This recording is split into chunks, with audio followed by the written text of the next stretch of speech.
welcome to the Inside Texas Thursday night Sweet 16 watch along. That's a mouthful right there. We've got Texas, Purdue, first year coach Sean Miller. I think Matt Painter has been at Purdue for 4 or 5 decades now, it feels like. But no, he has a great program up in Purdue. They've done really, really good things, and it's not the first time Texas has battled with Purdue. I believe we're 2-2 in the NCAA tournament against Purdue and its existence. But I want to say, obviously, they played in 2023. There's a couple other matchups I want to say that I can remember as a Texas basketball fan. But appreciate you being here with me. We'll get into everything as soon as tip-off goes. We'll pull the game cast up here. We can track the box score, the scores. That way you won't be looking at me for 2.5, 3 hours. But it should be a lot of fun. I'm glad that I asked Connor, Texas Homer at Inside Texas, if we could do this. I thought we'd get a good turnout. We could all get in here, crash out together, celebrate together, do whatever is necessary. So check in with me. Let me know how y'all are doing in the chat. In the meantime, guys, and I know we do this every show, but if you haven't done it yet, go ahead and hop on over to Inside Texas. Take advantage of that Ultimate Fan Bundle. You're talking half off. Of course, you got all the offseason content. You got Texas baseball, top 2 Texas baseball, playing really, really well, 4-2 in SEC play. All types of content about those guys. Of course, Sean Miller, his team, Vic Schaefer, and the ladies, and then Steve Sarkisian, who is in San Jose tonight, by the way, watching Sean Miller's guys. Of course, all the content about Steve Sarkisian and the football program and what they've got going on in spring ball. So go over there to IT and hang out throughout this offseason with us. And while these other sports are right here in the thick of things. So how are we feeling? Let me know how y'all are feeling about this matchup. Purdue, I'm going to pull this up real quick. You might not be able to see it super well, but if you can see it right there, I believe that says that Purdue opened as a 7.5-point favorite. It's up to 8.5 according to DraftKings. Now, let's talk a little bit about this Purdue team for you guys that may not know. They are basically a 3-headed monster. They've got 3 seniors. This is not a team like that is going to run their offense through Zach Edey on every single play. But one of those 3 seniors is going to have the ball in his hands a lot. And that's the point man, the leader of the whole show, the cog to the machine. That's Braden Smith, a great distributor of the basketball. He's looking to distribute before score, but can also score when asked to do so. You have Trey Kaufman-Wren, a guy that can go in there. He averages over 8 boards a game, scores over 14. All 3 of these seniors do that. And then you have Fletcher Lawyer, who's another capable scorer for Purdue. And so, hey, these are the guys that play off one another. There's been a lot of talk around West Lafayette, Indiana, about Purdue and about these guys kind of having their swan song, their last hurrah, and not letting this be the end of it. This team at Purdue lost 6 of their last 7 in Big Ten play, and then they got really, really hot in the Big Ten tournament, were dominant for most of that tournament, and lifted the Big Ten crown, one of the best conferences of college basketball. And then, of course, obviously, they're 2-0 here in March Madness, and it's up to Texas in that run for these 3 seniors. So, again, we'll get the game cast brought up in just a moment. Appreciate you guys commenting already. My guy Kodak in the house. Sark and Herman Edwards. I hadn't seen Herman Edwards or that, but they're getting ready to tip right now, guys. So we'll get things going. We'll have some fun. Again, appreciate you being here with me. Throw a like on the video if you haven't done so yet. But yeah, throw your comments in the chat. All are free. I promise nobody crashes out harder than me. So if you got some wild stuff on your mind, hey, let it rip, baby. This is a safe place for you to do so. But yeah, Matt Painter there, you see on your television screen, 500 career wins at Purdue. I remember watching Purdue basketball when Matt Painter's hair was black. And again, he took over that Purdue program, I believe, in 2005. And ever since he has, Purdue's been, they always kind of have the same makeup. You're always going to have a big guy that's capable. They're going to have a good point guard. They've started to get better at the wings. But here we go. Purdue's going to win the tip-off here. And it's Braden Smith. The guy's going to have a lot of the basketball tonight. And we'll see how Texas chooses to defend the pick-and-roll game. Texas... see. Sorry, I had an ESPN notification go off in my headset. There we are. Early foul on Tremont Mark. He draws the matchup on Braden Smith. He is trying to fight through a screen, rather over the top of a screen. And it looked like he had a little bit of a hold of Smith there. So maybe a justified call or justifiable call there to start this matchup. We're only 19 seconds in. Texas has already picked up a foul. And I don't think anybody's terribly surprised here. But here we go. Smith on the inbounds underneath his own bucket. Corner 3 for Purdue. Knocked it down. 3-0 Boilermakers. That was a really, really quick look off the inbound set. Painter drew up a good one. And here comes Texas. All right. I mean, we're going to have a chance to really score the basketball, I think, on the perimeter in this game. I don't think perimeter defend or Texas, or sorry, Purdue defends the perimeter particularly well. But at the same time, Texas is going to have to knock down some jump shots. And there you see is Mr. Jordan Pope on the court for Texas. A lot of Jordan Pope off, try to go off a little bit off the left block there, a little outside of it, try to go floater off the glass with the left hand and misses. Purdue rebound and right back down the floor. But yeah, to have Pope in the lineup, that's a big thing. So I think we're going to need a few of those 3-pointers. But then again, is he a liability on the defensive end because he can't move? Can he do what he normally does on offense? Purdue is now ahead 6-0, another 3-pointer. I don't know. I want to say the shot before that was a missed three. So I was almost saying 2 for 2 for 3. I believe it's 2 for 3 and not 2 for 2. Here we go, though. Yeah, 2 for 2. Okay, so early hot start. Tremont Mark will try a 3 from the right wing, and he will bury it. There we go. It's a nice little answer. Get your feet settled into this game. Just calm the nerves a little bit. So Tremont Mark cuts the lead to 3. Purdue, Braden Smith, here they come. It's going to be a tough matchup for Texas. Purdue is, they're not super deep or anything, but I mean, they're just very effective, very consistent. That's a couple of the things and question marks we have this Texas team. It's just a little bit of the inconsistencies at times. Tremont Mark on a steal. Here we go. Tremont Mark going one-on-one with the much smaller Smith. Pope to Voke at the top of the key. Here's Cam Heide, the hero in the round of 32 win over Gonzaga. Quick entry to Voke, and he's quickly double. Voke will try to make the skip pass. It's deflected around. Mark ends up with it out to Swain. Heide from the logo. No good. Purdue with the easy rebound there. That was deep. Gonna be a tough one, man. You're gonna have to battle, take good shots, or find good shots, and then you have to knock some down. Here's another 3-point attempt for Purdue. No good there. And they're gonna get Voke here on a push off. And so Voka, you mark the time, 17:30 left in the first half, 2.5 minutes into this game, and Matas Vokatitis has picked up his first foul. Hey, he can't do it. He has got to be on the floor for Texas in this game. Apologies if you hear the keyboard clacking for just a second. Going to get the box score pulled up here so we can follow the foul counts, the point totals, and all of that fun stuff. Purdue is not afraid to let that 3-ball fly, baby. That's my type of offense, if I'm being honest with you. And Texas missed 3 from Cam Heide. Swain, offensive rebound, kicks it out to Pope. Might got fouled on the 3-ball. Comes up way short there. It's Braden Smith on the closeout. A quick entry in to Purdue big man on the block, one-on-one with Vokatitis, really trying to be aggressive and see if he'll draw his second foul. He gets a miss and a rebound. Here's Swain out on the run. Texas doesn't really have numbers, so we'll probably pull it back out to Heide, Vokatitis. Here comes Mr. Pope. Working into the paint area, dumps it off to Vokatitis, who again is quickly double teamed. It looked like he definitely was fouled there, and there was a quick call and a whistle. All right, guys are settling in a little bit. I mean, Purdue's come out here, they're shooting. I feel like every shot they've taken has been a 3-pointer, except for maybe that last possession when they got inside a little bit. But hey, it's a game of makes and misses, and we're going to sit here and have to deal with it, but continue to defend the 3-line well. I'm not going to say we're doing a particularly good job. Almost every one of their looks has been pretty clean. But again, long way to go in this one, and Texas has settled down defensively in these last 2 games rather nicely. 3-pointer, no good. Vokatitis offensive rebound, easy put back.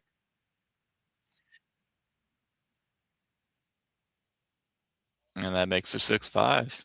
All right, let's calm down a little bit here. Texas starting 2 for 7 from the floor. You can see Purdue 2 for 6 there. Almost all of those 3-point tries. Braden Smith will try a 3 off a pick, and it's a little bit deep. Jordan Pope quite couldn't bring the rebound down. And Purdue will knock down a second chance opportunity. A little jump shot about 16, 17 feet there to take the Boilermaker lead to 3. Long way to go here. We're okay. We're doing okay. All right, you got Pope at the top of the key here. I think it would benefit Texas to get deep into the shot clocks a little bit. And you're starting to see some of that here. There's Tremont Mark, his padded little elbow fadeaway pull up and knocks it down. 8-7 Purdue leads now. Just under 4 minutes into, or just over, 4 minutes into this thing. Tremont Mark 2 for 3, a little bit of a hot start for Tremont. We need him here, and he seems to be a big time player. You've got Braden Smith working the screen game, top of the key. doing a really good job keeping Tremont Mark on his back. Vogt gets a block there. I believe Smith was going up for a shot attempt. Step back jumper, knocked down. I believe that was Kaufman Wren. Very good bucket there. I mean, Purdue's they've got 3 guys that are averaging 14 a game. They can get the ball in the bucket and create their own shot, and that's another moment they did so. All right, we're gonna share this.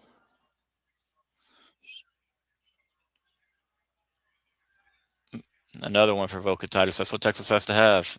Purdue obviously doesn't feel super comfortable in their one-on-one defense of Vogt. You saw them flying the doubles out there early on. Get the ball down into him deep. Let him work. Don't, let him operate fast once he gets the basketball. Don't give doubles the time to get there. But again, good action from Texas on the last 2 sets. Here comes Kaufman again. 12-9 Purdue. Long way to go here, but man, they do have some fun kids to watch. There's a lot of basketball, a lot of good basketball being played in the great state of Indiana, and Purdue, man, they find some really, really talented cats up there. Swaying back it in, kicking out. You got Nick Cody. Thought about the 3. Texas is going to need Nick Cody in this game. Jordan Pope off the screen, pull up, 3 ball, good. We're tied. 6 minutes into it. 14 minutes on the clock. It's 12-12 here. We'll pull it up that way. You can, if you don't have the score, I know it's not too big. You can also pull it up, see the box score there. That ball went all around the rim, finds the home. Purdue leads 14-12. I want to say that's Braden Smith's first points of the night. And here comes Texas, looking to see if we can equalize it up. Cody has been the only bench sub so far here. You got Cody on the left wing here, coming Pope. Pope fumbles a little bit. We're okay. Still got 10 on the shot clock. Plenty of time to find a quality shot here. We need to get to operating, though. And you're going to have Tremont Mark pulling up from the top of the 3 and draining another 3 off the screen. Hey, catch and shoot, baby. That's what he does. And he buries another one. Horn's first lead of the night is by a single point, 15-14 here. 5 of 5 since the 1 of 6 start. You can see on your screen here on CBS. Yeah, I mean, we're locked in a little bit. Texas scoring the basketball. I knew we were going to have to do a little bit of that tonight. And here comes Tremont Mark off a rebound. 1-on-1, open court. Pushes Smith a little bit, gets the finger roll bucket. Texas 17, Purdue 14. Tremont Mark starting off very hot here. I believe that's point number 10 for Tremont Mark. 8-2 run in the last minute and a half for Texas. And Purdue is another team who's going to be very willing to get down into these shot clocks, hang out a little bit. Braden Smith fadeaway over Vogt, no good. Offensive rebound Purdue, and that is good. Another second chance opportunity cashed in by the Boilermakers. You hate to see it.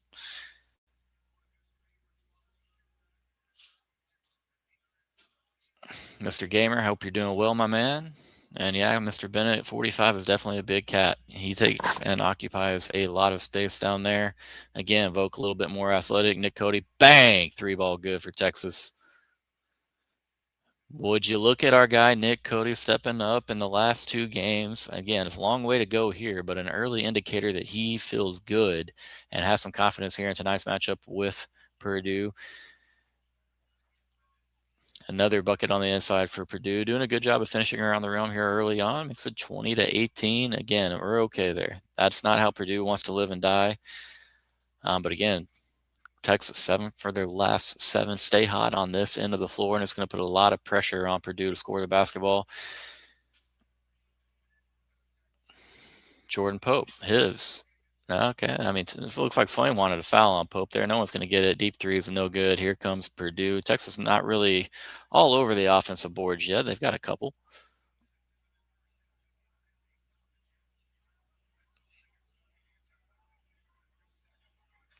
Three-ball no good in the corner from Purdue. Jordan Pope pulls down the rebound. Here comes Tremont Mark with it on the right wing. He's looking to get inside to Vogt. Instead goes to Cody. Lob entry into Vocatitis. He goes up, gets blocked from behind or fouled from behind. Is that Braden Smith?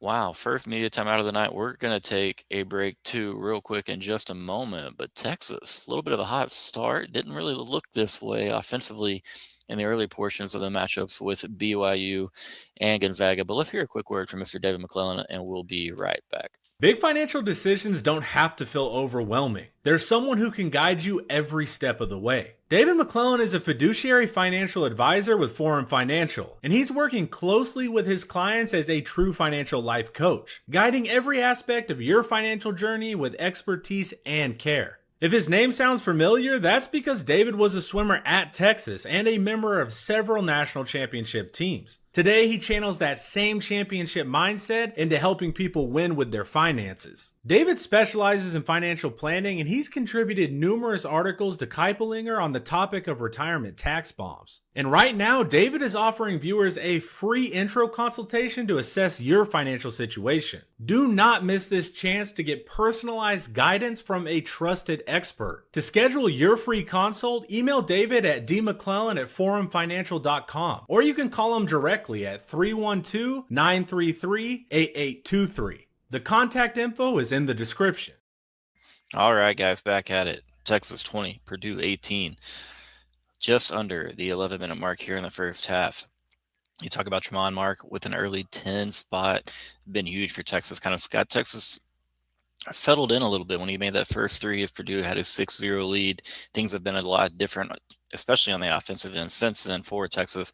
Modest has started 2 for 2. He's got 4 points. Jordan Pope knocked down the triple. Then you have Nick Cody coming in off the bench and knocking down a triple himself on his only attempt. Cam Heide 0 for 2. We're going to need Cam Heide to continue to shoot the basketball in this game. I don't think this is a game Texas probably wins unless you get a couple of threes combined from a Cam Heide, a Nick Cody, a Kendall Weaver. Obviously, Kendall's not going to be taking many, but Nick Cody feels good about it. You can tell he had a lot of confidence on that one that he made. But even before then, he got the ball at the top of the key, unguarded. He really wanted to take it, hesitated a little bit. I like him pausing and not taking that shot there. If you get yourself out of rhythm, no reason to take that shot. Talk about Purdue. You got Kaufman Rim with 4, CJ Cox with 6, Fletcher Lawyer with 6 as well. Braden Smith has a couple. As far as fouls, and keep an eye on this, you got Fletcher Lawyer with 1, Oscar Clough with 1 on the Purdue side, and then you have Texas. You got Modest Volkatitis and Tremont Mark with a foul each. Got to really be careful here for Modest. I'm curious to see if Purdue continues to really attack inside because they know that Texas really can't play the rest of this half or a long portion of this half without Modest on the floor for the Horns. So curious to see how Matt Painter plays this because, again, it's a guard-oriented team. They do take a lot of mid-range jump shots. They take and make a lot of three-pointers. Their guards can get to the rim. So, yeah, just curious to see how this game is coached on each side here. I love what Sean Miller has done at the early portions of this tournament. Again, he's made some really, really proper adjustments that I'm not sure we've seen in the past, as far as Texas basketball coaches. Again, giving Sean Miller his flowers. But yeah, y'all let me know how we're feeling, guys. I'm looking okay. Long way to go here, but you got Modest on the line shooting a couple. And you got to knock these down, man. We're going to need to shoot 70+% from the free throw line tonight. And he knocks down the first one, 3-point lead, and he'll shoot another. Love to see Jordan Pope on the floor, though. You can see him on the TV screen right there. Love to see him back off that injury. There's times where it seemed like he was missing a little bit of practice or missing a little bit of gym time just to rehab a little bit. And, got to love the guy putting it on the line tonight. You know what I mean? Battling an injury. Again, don't know the severity of that ankle injury, but love to see him on the floor fighting for his guys tonight. And, again, he came out and knocked down what I think was his second attempt of the night, and it was a big one. We are going to stay right here during this commercial. I don't think it'll be too long, but yeah, y'all let me know how y'all are feeling about it. You got Texas and Oklahoma baseball. Actually, if anybody's got a score on that, drop me the score. Texas and OU battling in a 3-game set right there. And I have to tell y'all, I can't hate Oklahoma baseball the way that I hate Oklahoma football, Oklahoma basketball, and everything else. Skip Johnson is my guy, was a huge part of my development as a baseball player. And so a little bit of a soft spot for Oklahoma baseball. But, of course, I want Texas to break out the brooms and find a sweep against those guys.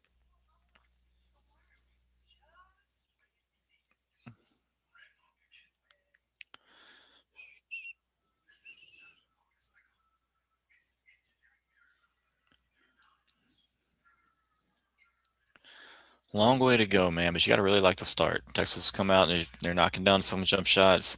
They're working on getting the ball into Volkatitis. Purdue doesn't really have guys, in my opinion, that can guard Tremont Mark that can guard Dalen Swain. So you do like to see the ball in those guys' hands a lot. Haven't really seen a lot out of Swain on the offensive end yet, but I think you might see more of that as this game gets into some of its more pivotal stretches. I'd be really, really surprised if you don't see a lot of Dalen Swain, portions of this game. I think he has a real big opportunity to have a huge game. But again, I mean, if other guys are making plays, like there's no reason to force it somewhere else. So credit to the guys that have been stepping up and making some plays here early on and did so again in the wins over in North Carolina State and Gonzaga. Man, it's taken a team to get to, where they're at. And personally, I think it'd be really cool if Sean Miller got the opportunity to see his old team in Arizona. I think that'd be cool for both schools. Even though there's probably not a lot of people affiliated with that athletic department, or that basketball program rather, went from when Sean Miller was at Arizona. I still think it'd be really, really cool for him to have the chance to, maybe get one back at the old Cats right there. But they are dang good. I mean, Texas getting out of this region, it feels borderline impossible. Just, like being my open and honest feelings with you. Purdue is going to be a tough out. This is a Purdue team that's not going to quit. They've won a ton of games. These three seniors have, I mean, they're seasoned. They can handle some tough matchups in March and some close ball games. They're not going to falter or wilter. They're going to make us play 40 minutes of damn good basketball to beat those guys. And so curious to see to hear what Matt Painter has to say right here.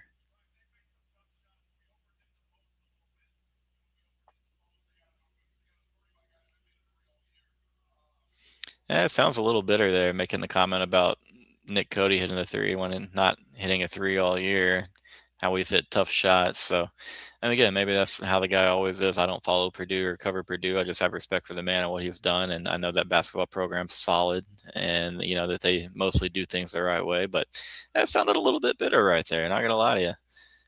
Again, this early on, Modest misses the second free throw, just a little short left. And here comes Purdue again. They're not in any hurry. They're willing to get into their shot clock and find the look that they want. Again, still being guarded by Tremont Mark. That is a big.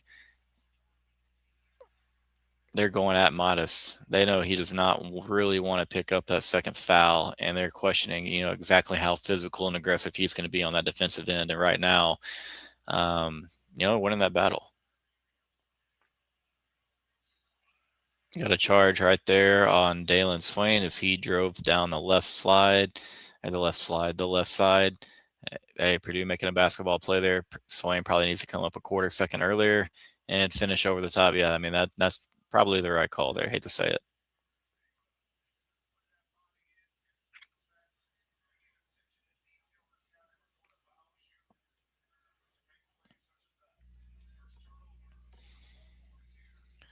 I like that our first turnover came 10 minutes into this. I'm not going to complain about that. Braden Smith, screen set by Kaufman Wren. Kaufman Wren from about 10, 12 feet, knocks it down. Purdue back up by a point. Kaufman Wren getting involved early on here.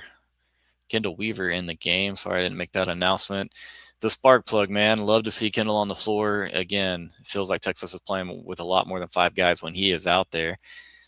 Tremont trying to create his own shot, goes over 2 Boilermakers, finishes and gets fouled. Texas leads by a point. We'll have a chance to make it 2 as Tremont will go to the free throw line. Fighting back, man. Love to see it. A lot of points here early on in San Jose. That looks like CJ Cox got him with the lower body there as Tremont was coming down. I like the crew so far. No complaints. 10.5 minutes into this one. Tremont short on the free throw. That's Texas's second straight missed free throw here. But they lead by 1.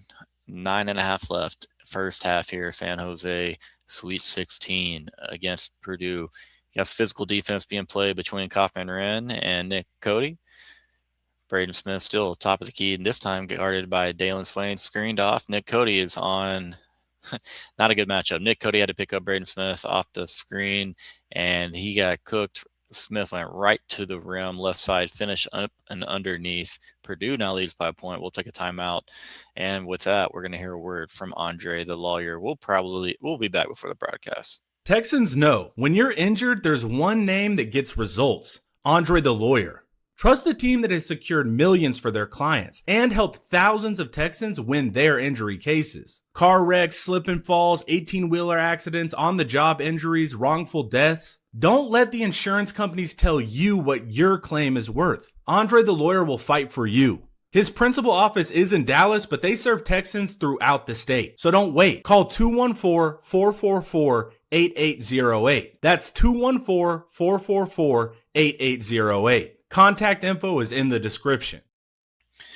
Alrighty, guys. Anybody got a baseball score for me? Anybody? I guess I can just be lazy and look on my phone. The series Texas probably should sweep. I don't think that there's just enough firepower in that Oklahoma lineup for them to really steal one from Texas unless we just kind of, oh, wow, so the game starts at 7. Who earlier told me it was a 6? I was lied to.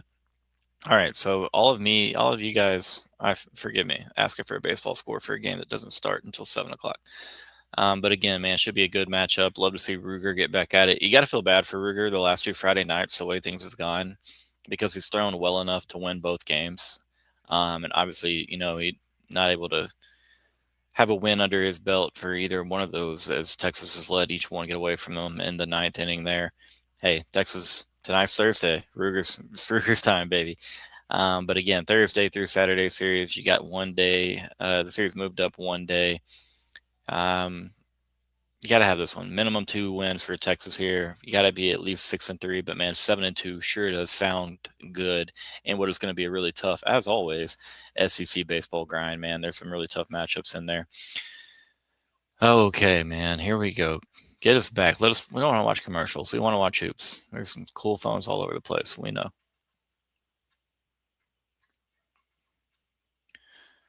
One more commercial, it seems. Who else is in action tonight? You don't have you have the women's playing Saturday. I might make that trip up to Old Fort Worth if they win and see the Elite Eight game on Monday. You got the old Dallas Stars in action, trailing by a goal against Edmonton. We got any of the Texas NBA teams? Not tonight. It's a short, small night in NBA. You only got 3 games going on. But, man, MLB opening day, my Rangers, 0-1. Am I surprised? Not really. Again, we'll see. Long season. Astros didn't score a run on opening day. That's a tough look. Who pitched in that one? Soriano? Okay, I get that. That's a tough matchup. But again, it's opening day. Long season. Astros, Rangers, both starting 0-1. Wonder when the last time that happened was. I'm sure it's probably more recent than I anticipate. But all right, guys, here we go. Back in action. Almost back in action. Does it feel like this first half is flying by? I can't decide. Part of me feels like I've been talking for 2 minutes. I look up. We've been going for almost 30 minutes. All right, Texas with the ball. Down a point. Here comes Kendall Weaver. Simeon Wilcher in the game for Texas. Alongside Dalen Swain, Kendall Weaver, Nick Cody, and Tremont Mark. Off of Weaver's foot, out to Wilcher. We got 12 on the shot clock. Still time. Hard hedge. We saw lots of that from Gonzaga against the Texas ball screens.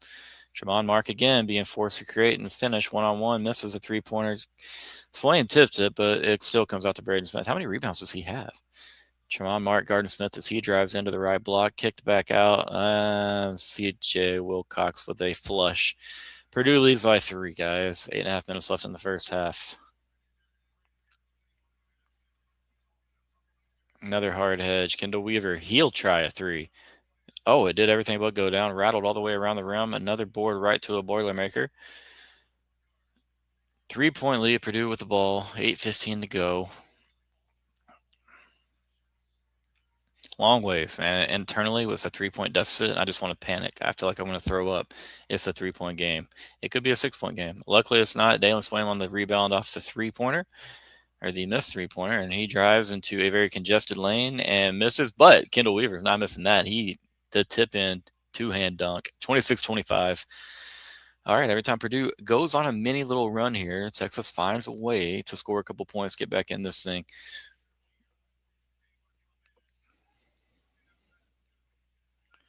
A lot of physical play, but the rest are letting them go at it, which I appreciate.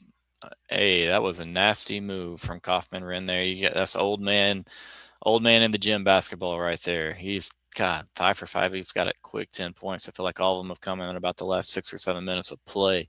Kendall Weaver with the ball on the left wing for Texas. He hands it off. Dalen Swain, top of the key. Cody's ball screen does him no good there. Swain out to Tremont Mark on the right wing. Kendall Weaver's going to try another three here. He felt good about the first one. This one a little bit shorter than the first one. Way off there from Kendall. Here comes Braden Smith. Texas being forced to shoot a lot of either A, contested threes by Tremont Mark or Jordan Pope, or B, they're taking shots from Nick Cody and Kendall Weaver out there. I hope that doesn't mean that we're feeling like we have to be a little bit desperate for offense. Obviously, if we can make those shots, that helps a ton. Not sure exactly what happened there. They're going to say it's off of Nick Cody, though. But Braden Smith just kind of threw his arms up, and the ball went out of bounds. So 3-point Purdue lead. We're going to another timeout. Man, let's stay right here, though. Let's hang out, guys. Let's talk. All right, who's everybody's MLB squad? Let me know. Your Astros guy, your Rangers guy. Who else out there that you'd root for? It's just nobody really local, so almost everybody you meet on here is Rangers or Astros, and I know there's no love lost, so Astro fans, look past it that I'm a Rangers guy, okay? Y'all are the better franchise. You have been for a long time. We had our moment in the sun. It should have been a little bit longer moment in the sun and a little bit bigger, brighter sun, but hey, it is what it is, and unfortunately, Albert Pujols, David Freese, and the Cardinals all exist. Tough, man. Tough being a baseball fan. I tell you what, man, not much more pain associated in losing a devastating baseball series. There's just really, really not. Hard to talk. I mean, the Giants in 2010, that was cake. You get beaten 5 games. Madison Bumgarner, he makes his introduction to the baseball world, shuts you down. Hey, that's one thing. Getting beaten 7 games, having a 3-2 lead, being 1 strike away from the World Series title in Game 6, not once but twice.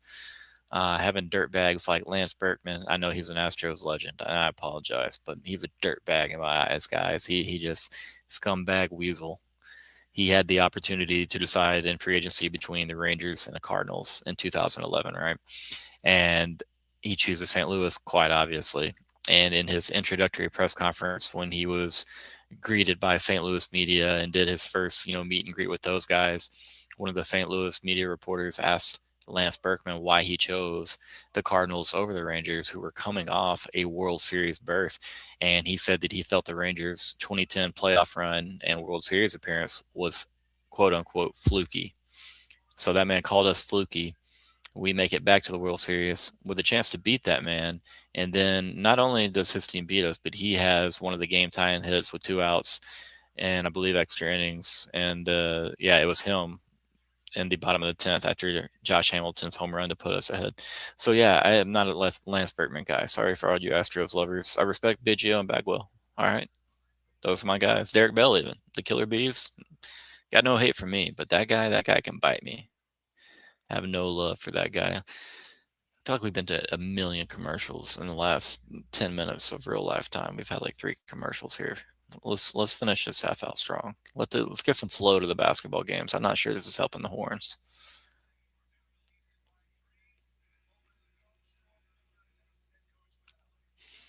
Can y'all hear the audio on the TV? If you can, let me know. I can turn it down.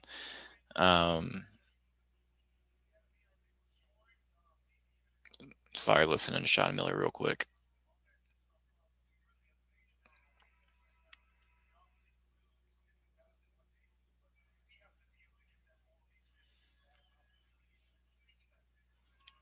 Coach Miller is such a real one. I mean, just listening to all of his interviews and clips throughout the year and just the way that he talks to his team before games, during games, after games. I'm just such a big fan of the guy that Texas has at the helm. And again, I'm going to reiterate, I think he's the best basketball coach we've ever had already. Mystery from Purdue. Kendall Weaver blocks out. We get no call over the back. He looked like he was blocking out. Oh, it's a very late call. Okay. It's going to be on Kaufman-Ran. Wait, that wasn't Kaufman-Ran, was it? I believe that was Wilcox. And this is one thing is Texas did such a really bang up job, obviously offensive rebounding the basketball over the last couple of games, just really giving teams fits, creating second chance opportunities for your team, scoring so much off of those. Purdue is not letting you board second chance very often. They're just not doing it. And so Texas is going to have to be really, really, really, really good in their decision making as far as shot selection, and they're going to have to make some jump shots. You're going to have to get at the ball inside and let Modest do his thing, but Texas is going to have to beat Purdue at times from the perimeter, from the mid-range area. You got guys that can do it. Modest can't get the finish. It's rebounded by Purdue. They've got 3-on-2 if they really push here. There it is. Up, deflected. It's going to go in Texas's way. Credit Cam Heide for really hustling back on defense.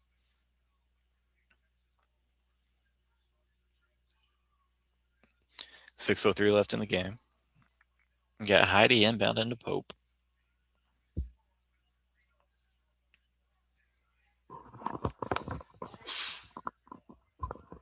Excuse me. All right, got Modest at the top of the key. Back to Dalen Swain. Really need Swain to get involved here. Really need to see him get going.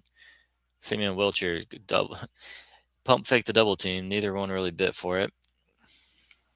Wiltshire kick out. Heide, one more to Pope, but we probably a hair too late on that pass. It's going to force Pope into a contested three, which he knocks down, ties this game up. 5.5 minutes. Texas looks pretty gross on offense right now. I'm not going to lie to you. We don't look really, really fluid. We get stagnant a little bit at times, a little bit too much one-on-one. We have a couple guys on the court who aren't really a threat to score the basketball, but we're running offense kind of like they are and hoping, maybe definitely not, I wouldn't say expecting Purdue to react. Braden Smith 3 rims out. You're going to have a jump ball right here. What do you got? Yep, you got a jump ball here. Texas is going to have it off the possession arrow, but I would like to see the movement on offense a little bit more aggressive as far as getting to the rim, beating guys off the dribble.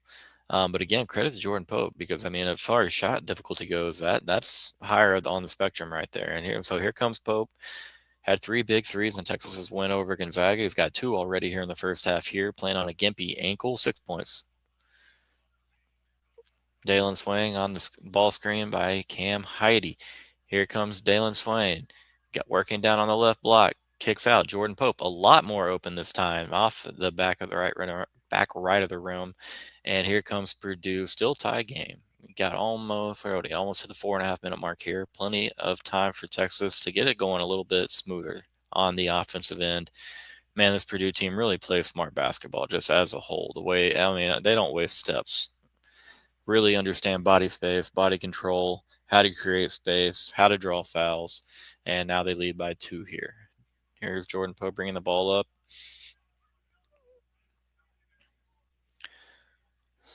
Now Swain on the right wing. You've got Tremont Mark in the right corner. Heide top of the key. He's got it. He's driving. Kicking it out to Jordan Pope. Swings it down to Vogt. Vogt skips another skip pass deflected. That's a second or third one, I want to say, for Texas has got deflected.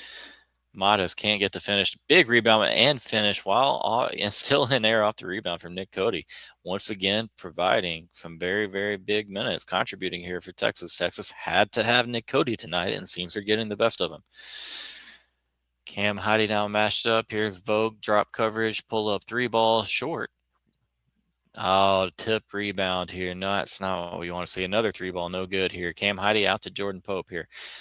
You got trailing one Boilermaker trailing him, swings out to Cam Heide. Cam Heide back out to Pope on the right wing. All right, Texas calming down, settling in a little bit here. Here comes Vogt. Working ISO'd on the left side by himself, and here comes the double.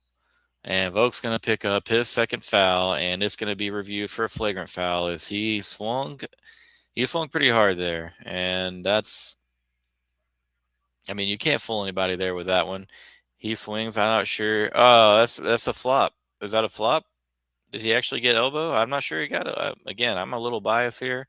But after the flop we saw last week in that game, or maybe that was the BYU game. Was it DJ DeBonsa or AJ DeBonsa that flopped? I can't remember really. But all right, guys, real quick, while they're reviewing this and going through all this mess, let's go back to David McClellan again. Big financial decisions don't have to feel overwhelming. There's someone who can guide you every step of the way. David McClellan is a fiduciary financial advisor with Forum Financial, and he's working closely with his clients as a true financial life coach, guiding every aspect of your financial journey with expertise and care. If his name sounds familiar, that's because David was a swimmer at Texas and a member of several national championship teams. Today, he channels that same championship mindset into helping people win with their finances. David specializes in financial planning, and he's contributed numerous articles to Kiplinger on the topic of retirement tax bombs. And right now, David is offering viewers a free intro consultation to assess your financial situation. Do not miss this chance to get personalized guidance from a trusted expert. To schedule your free consult, email David at dmcclellan@forumfinancial.com, or you can call him directly at 312-933-8823.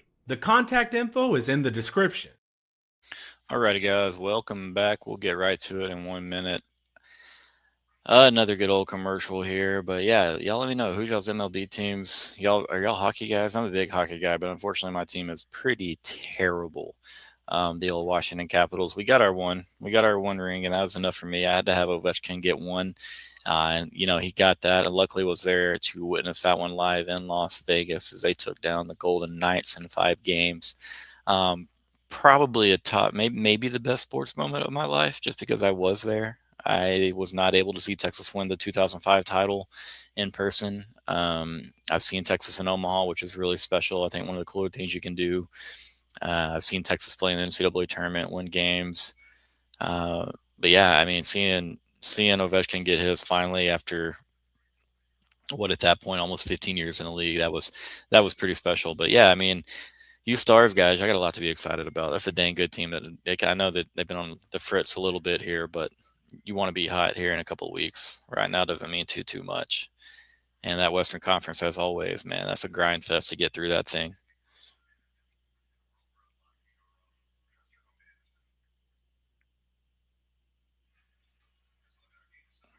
5 for 14 from 3. A lot of those misses have, well, Kendall has 2. Cody, I think Cody's only attempted the 1. Kendall has 2. Well, let's see what they say about Vocatitis here. Does he? It looks like he makes more contact with his shoulder, but then the shoulder makes contact with his chin. He's such a big guy. It looks so bad. Yeah, it definitely catches chin. My apologies to you Purdue folks out there. He definitely caught some chin there.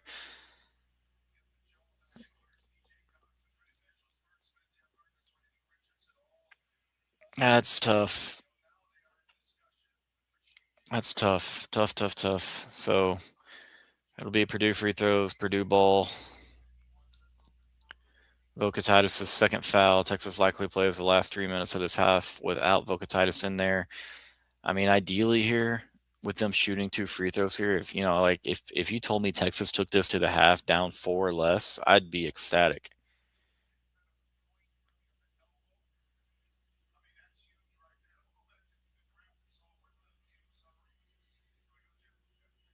It seemed like Vogt just kind of lost his cool for a second there. I mean, I think he would be hard pressed to say he couldn't feel that he couldn't feel CJ Cox on his back. I don't know. I'd be surprised if that's not a flagrant, guys. I mean, I hate to say it. I don't want it to be. Again, I know you got to protect kids out here, and Modest probably not trying to hurt anybody. Heat of the moment, dude being a competitor. Maybe in his mind he's drawing a foul there.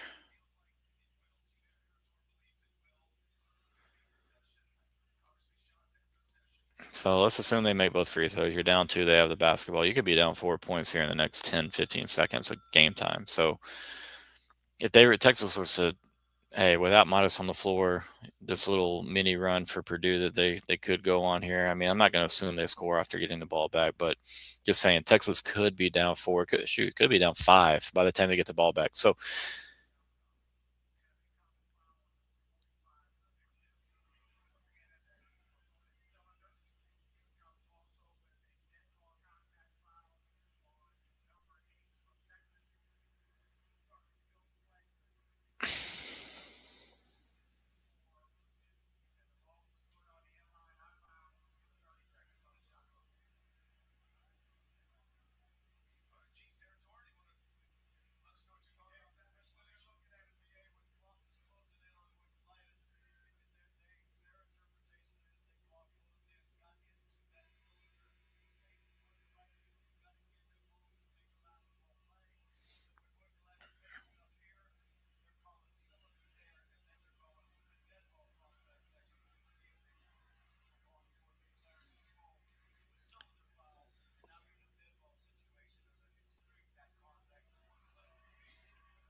All right, well, Purdue, after all that, Purdue knocks down their 2 free throws.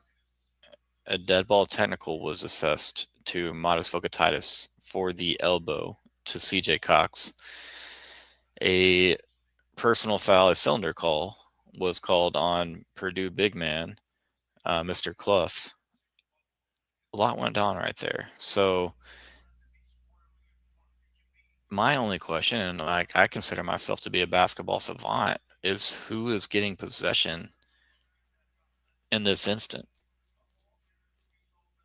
I would assume Purdue, because otherwise, why do you have? Yeah, it's got to be Purdue, right? Okay. So 3:13 left. Purdue leaves Texas 32-30. You've got Modest, who we're worried about. He picked up that first foul. Remember, way back at 17:30 on the clock.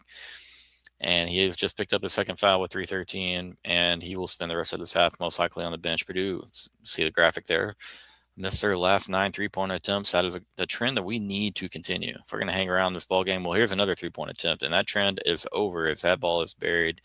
Goodness gracious, man! These guys they got quick triggers. Like, they're not afraid. And Fletcher Lawyer, that's what his third, I think he's hit on us. 5-point lead. I want to say this is the biggest deficit since Tremont Mark's 3 early on. They cut it to 6-3. Tremont Mark gets inside, has to kick it outside while falling down to Heidi, to Pope, to Swain. He gives it back to Nick Cody at top of the key. Here comes Jordan Pope on a ball screen from Swain. Another ball screen from Cody. Swain driving. Oh, had it the right mind. Cody just wasn't quite ready for the pass. Might have been a little too much heat on it. But Swain did a good job. That's what I want to see more of. Texas getting inside to the middle of this Purdue defense, getting into the paint, having options to finish a basketball or to give the ball off, dump it off to a teammate. When you have that moment, now Purdue does a good job. There's some long defenders. Did a good job of getting hands in the lane. They've done so far, but got to keep trying. Got to keep putting the ball in the middle of that defense, and good things will happen to you. Here comes Fletcher again. Fade away. Man, that was a wild shot, and he got it to go. Shooter's roll. That was such a soft shot off the front of the rim, kissed the backboard, found a home. Purdue leads by a touchdown. Fletcher leads all scores with 13 here. A great crossover from Dalen Swain. He attacks the paint and gets the finish. A little bit worried there. Didn't seem like he got, or it seemed like, sorry, got like a little bit of body contact, and that kind of changed his path, and the shot just looked a little bit awkward. But credit to Dalen, being tough, getting the bucket and finishing there. 5-point game, 37-32. Braden Smith, top of the key for the Boilermakers. How many times have we said that? Being defended by Cam Heidi. Heidi doing a really good job of staying in front of Smith. Heidi's another guy longer than Smith. Hey, still, I don't know if Nick Cody got a hand on that, but you got Swain out to Pope. So Texas will slow it down now. Pope dribbles towards the top of the key. Gives to Cody, who gives to Swain. So we've got 15 by the time I'm finished talking on the clock. Shot clock, that is. 1:13 on the game clock. You got Dalen Swain here. On the left wing, kicks out Jordan Pope, spot up, bang, 2-point game. And again, Texas is really wanting some foul calls on some of these 3-point buckets. And this is something that they complained a little bit about in the Gonzaga game. But hey, keep shooting it, baby. 1:03 on the clock, timeout Purdue, 37-35. Texas on a little bitty 5-0 run here. Dalen did a good job of getting just enough inside that arc off the dribble to where the Purdue help side defender who was on Pope gave a little bit of help to Jordan Pope, gave a little bit of help to Dalen Swain, and Swain was able to kick it out to Pope and bang, knock it down. Appreciate you guys with us. Hey, my man Dylan checking in from the other side. Boilermaker fan and alum. Mad respect for Cam and what Texas is doing. Win or lose, always low-key been a closet Texas fan. Hey, man, really appreciate you saying that. And I feel like it's okay. It's okay to say that. We all have programs out there that kind of just catch our eye. Maybe they're a big brand. Maybe it's just a coach. Maybe it's the color of their uniforms. But schools that we just root for a little bit more, man. And for me, unfortunately, it's Michigan. I know that's not really probably what you want to hear if you're a Purdue guy, but I really like Michigan. I like North Carolina a lot as well. I went to a basketball camp as a youngster out in Chapel Hill and fell in love with them. And so with that being said, can't stand Duke. I don't like Duke, don't like Ohio State, but we'll always talk about them in a neutral way, man. Yeah, there you go. No Michigan, man. Again, kind of a little bit, I like them a little bit less after everything that's gone down in Ann Arbor over the last couple of seasons, regarding coaches and and they'll drama, man. But man, it makes for some fun college football headlines. I'll say that. But here we go. We're back in action. Under a minute on the clock. Purdue inside of 20 seconds on the shot clock. Fletcher Loyer again getting inside. Nice little dump off, and again a good finish. Telling you, man, these seniors are stepping up for Purdue. They don't want it to end. Got my little guy. You want to say hi, buddy? He decked out in his Longhorn flag football jersey, supporting the boys. All right, so you do have a shot clock difference of about 15 and a half seconds here. Texas can't get a 2-for-1, so we need a good shot selection here. You're down 4. I said we'd take that going into the half. Again, you're going to have to get a stop. Can't get a finish there. Oh, luckily, there we go. That's what we needed. Oh, Dalen Swain from the corner, wide open 3, short. Doesn't really have a stroke tonight. Oh, Fletcher Loyer might have been out of bounds on the rebound. We'll never know. All right, so you're going to have to fend off Purdue one last time here. We got 5 seconds on the game clock. Braden Smith defended by Nick Cody. Nick Cody did a good job of not really giving him space, forces a tough shot. Okay, at the buzzer, short left, going into the half, down 4. This is a winnable ball game, guys. They can do it, but we're going to need a better effort from Dalen Swain. We're going to need Nick Cody maybe to do a little bit more as far as scoring the ball. Modest is going to have to continue. Pope's probably going to have to knock down another couple of, he hit 3 3-pointers. He's going to have to continue to do so. So it's going to have to be a team effort, but I'm telling you right now, Texas wants to win. We're going to have to see Dalen Swain get involved from a scoring aspect. Not that he's not doing good things to help this team right now. Scoring the basketball, that's where we're going to have to see Dalen Swain really step things up here. Hearing from Fletcher Loyer at the half, the man of the half hour. He definitely was very impressive in that half. He's got a really quick release. They love to run him off screens, and he can just turn his body, square his shoulders, and get the ball in the air. Got a beautiful shot, man. And again, hate that he's come out and made 3 threes in that half. And then he got the shooter's roll, and the only other kind of really tough shot Texas forced him into. Yeah, I'm sure there's been a secret traded, here or there from Cam Heide to Sean Miller in Texas, just about how Purdue does things. That's a good comment, man. But yeah, Texas is going to have to answer. I don't think we're built, like I've said on yesterday's show, Mr. Dillon, that I didn't think Texas could come back if we got down double digits against this team. Maybe if it was really early on, if it's a 14-4 lead, 4 minutes into it, and Texas really kind of settles in defensively and then starts to, find their footing offensively, knock down a couple shots, maybe then. But I just don't know if we're built to come back, man. I don't know. I'd love for the boys to prove me wrong. It's only a 4-point game, though, and we're talking about if this game was double digits. So, yeah, we'll see. Going to have a Purdue team that's going to want to come out and kind of put this thing to bed early. They'd love to look up at the 10-minute mark and be up 15 points. And you got a Texas team they want the opposite of that. They want this matchup to be squared after 18 and a half, or at that 18 and a half minute mark, and have a dogfight in the second half. And what do I anticipate? This Texas team doesn't quit, man. You saw Nick Cody look a little bit gimpy leaving the court there, and maybe that's temporary. Maybe it's something to keep your eye on. We know Jordan Pope's a little bit gimpy, but he looks fine as far as shooting the basketball. It doesn't look like he's laboring to get off the ground or to really press himself off the floor. And so it's going to have to be a team effort, man, because Purdue is good. They're well coached. They're not going to sit there and rush into bad decisions and bad shots. Yeah, I mean, I agree with you, man. Both kind of teams resembled each other's end of the year runs, at least. We talked about your Boilermakers losing 6 out of 7. We all know about how Texas finished the regular season and then performed in the SEC tournament. And then, we gave your Boilermakers credit for going and handling their business and getting hot. And that's what it's about, man. You got to be hot at the right times. And so many times you have teams in sports that are playing really, really well, and maybe it's 1 month into the season, and yeah, that's cool and all, but like, what do you look like when it really matters? A, are you healthy? Can you be healthy? You have to be healthy. B, are you still playing with the same fluidity, the same cohesion? Let's look. The Tully card. What am I missing here? This is probably something really obvious that I'm missing out on, but yeah, let me know what you're referencing right here. But yeah, I do appreciate you commenting, watching, my man Chris. But yeah, let me know what you're talking about, because I am curious. What's the Tully card? But yeah, I mean, I don't know. I like her chances. Again, Purdue's a favorite for a reason. But this game just being the way that it's been so far, and it being close at halftime, and Texas having that little moment where you having that little moment where Vogt picks up the dead ball technical and Purdue gets to shoot 2 free throws and then retain possession. Having that play out, the game was tied up, I think, at 30 at that point. So Purdue outscored us 9-5 from there. Hey, I'm honestly, I'm treating it as a win. I'm treating it as a win in that moment. I mean, I'm taking that. It could have been a lot worse. You have a moment where you get down 8 or 9 points, and this thing looks a lot different as far as climbing back into it.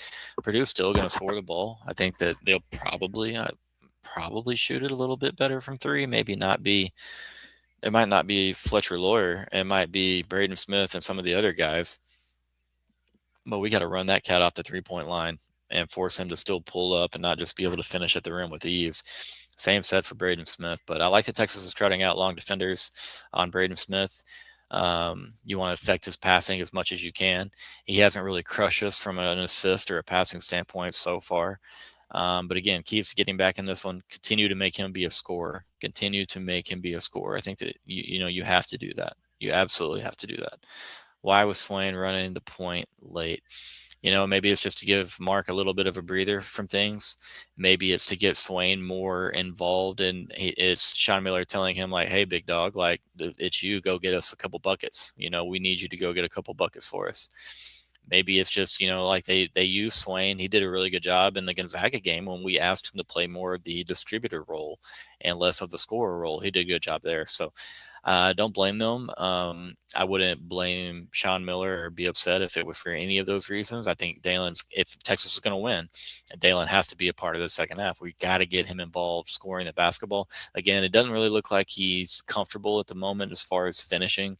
Shots, a couple of jump shots have been really kind of way off, to be honest. I know they draw iron, and you're like, oh, is that close? No, but like he's been way off. For a man of his standard. Nebraska leads Iowa by 10 in the Sweet 16 being played in the Houston right now, the old Houston regional. Oh man, I wanted to go to that matchup so badly just because of how crazy those fan bases were going to be with one another, and the way the Nebraska fans acted in the round of 32 was so cool, man. That was a blast. And yeah, no worries. I appreciate the clarification though, Chris. Thank you very much, my man. I want to say Texas was ranked preseason coming in. Again, I think the early loss that Texas had, who was a bad loss to that we had, where we let it get away from us. Yeah, I did think the media timeouts were strange. Like normally you're talking, under 16, 8 or under 16, 8, 12 and 8, sorry. It was odd. I felt that was a little bit weird, but again, you had the dead ball technical, and they're reviewing that whole situation. I don't know. But again, I think there's way too many timeouts in all sports. I know that you got to sell ads. You got to do what we do, baby. We're putting ads on this show daily. So it is what it is. But yeah, I mean, Purdue, again, man, all the respect for Painter and all the things that he's done and what he's built there. Nothing but love for those guys, but it's definitely different as far as expectations for Purdue in year 2021 under Matt Painter compared to year one under Sean Miller. And so like I hate to say it, like I do have the like just happy to be here mentality, but like when you're in a ball game and you have a chance to go win that thing, like let's go win that thing, man. Like Purdue's a good program, and those three seniors are, I mean, you can see clearly they don't want to go home. They don't want this to be their last game, and Purdue colors. Hate to be the villain, man, but it's just what you got to do. You got to go in there and be the bad guy in the second half. You got to be the bully. You got to want this thing more than Purdue wants this thing. And then again, you're gonna have to knock down some shots, man, because we struggle. I'm telling you, shot selection wasn't my favorite in that half. I think we did make a few shots that maybe we wouldn't characteristically make. Obviously, that helps a little bit, but run it through Modest, get Dalen a little bit more involved. The more Dalen finds penetration against this defense and is able to kick it out to Cam Heide, able to kick it out to Jordan Pope. But Pope looked like he was capable of penetration, like he was able to get inside of this defense. And so, which, I'm just saying is a good sign towards his health and what he can do on the floor for Texas. A long way. I like Kenny Smith. I'll just say that. I've always been a Kenny Smith fan, man. Yeah, it feels like Pope could take over if he wants to, but maybe that's maybe we need to go to that. Maybe we need to let Pope go to creating his own shot and distributing it at the right times. My big thing is like, man, like let's feed the hot hand if you have a shot maker that's hot, you're almost doing him, an injustice of not getting him the basketball. Um, and Pope seems to look good. Tremont Mark looks good. But then again, Tremont's also going to take and make some more difficult shots than most players on our roster. And so it's, hey, we got to get all these guys involved to do it again. It's going to be a team effort. Pope probably has to hit another 2 3-pointers. You know what I mean? And we're going to have Dalen probably find 10 points in the second half or more. Tremont's probably going to have another, 4 to 6 points at least. Like it's going to have to be a team effort. And that's not even talking about Vocatitis. We need him to stay involved, but let's look at the box score a little bit. Let's talk about a few things. You got Cam Heide still 0 for 2. Had 2 early 3-point attempts, but got a couple boards. Doing a good job on defense, staying in front of some of these quicker Purdue guards. Go to Vocatitis. Obviously, the 13 minutes probably would have been a full 15, 16 minutes there without the second foul being picked up, but only 4 field goal attempts. And I don't think that Sean Miller is going to be looking at that and saying, okay, that's cool. Like, he probably wants that more around 6 or 7 in this half, maybe even more. So, one board, give Purdue credit, CJ Cox, Kaufman Renfrew, those guys have a handful of rebounds each. Modest is going to have to do a bit better job getting himself in position. And then sometimes the basketball just doesn't bounce your ways, man. And I feel like in a few times in that first half, especially on the offensive end, balls bouncing right to Purdue Purdue defenders, sorry, when we're in decent shape in one spot. And again, that's basketball. What are you going to do, man? But yep, we got to have to rebound the ball a little bit better, man. Purdue, again, they do a really good job in the assist department. You can see as a team right there, they've got 7, we've got 5. I think we're holding okay there. But yeah, the 3 turnovers, you like that. But then again, Purdue's only had 3 turnovers themselves, so it's not like you're out there winning that battle by a lot. But second chance offensive or second chance opportunities, we saw so many of those against BYU, so many of those against Gonzaga, and you're not seeing those. And so, A, start making more shots, baby. B, take better shots to make better shots. Or C, just crash those boards a little bit harder. So curious to see. I like having Kendall Weaver on the floor a little bit more. Maybe Texas plays a little bit smaller, tries that out. Tried out a small ball lineup of Modest, Pope, Swain, Mark, and Kendall. See what Painter and Purdue counter with. You know what I mean? Do they stay with their 2 big lineup that they like so much? Probably so. Say, hey, we dare you to stop us inside.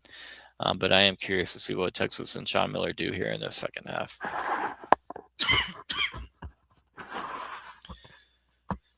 Oh, the shot, man. I was a wee lad, but man, what a cool moment. College basketball. What are you doing, bro? He wants no part of the crowd. Camera shy.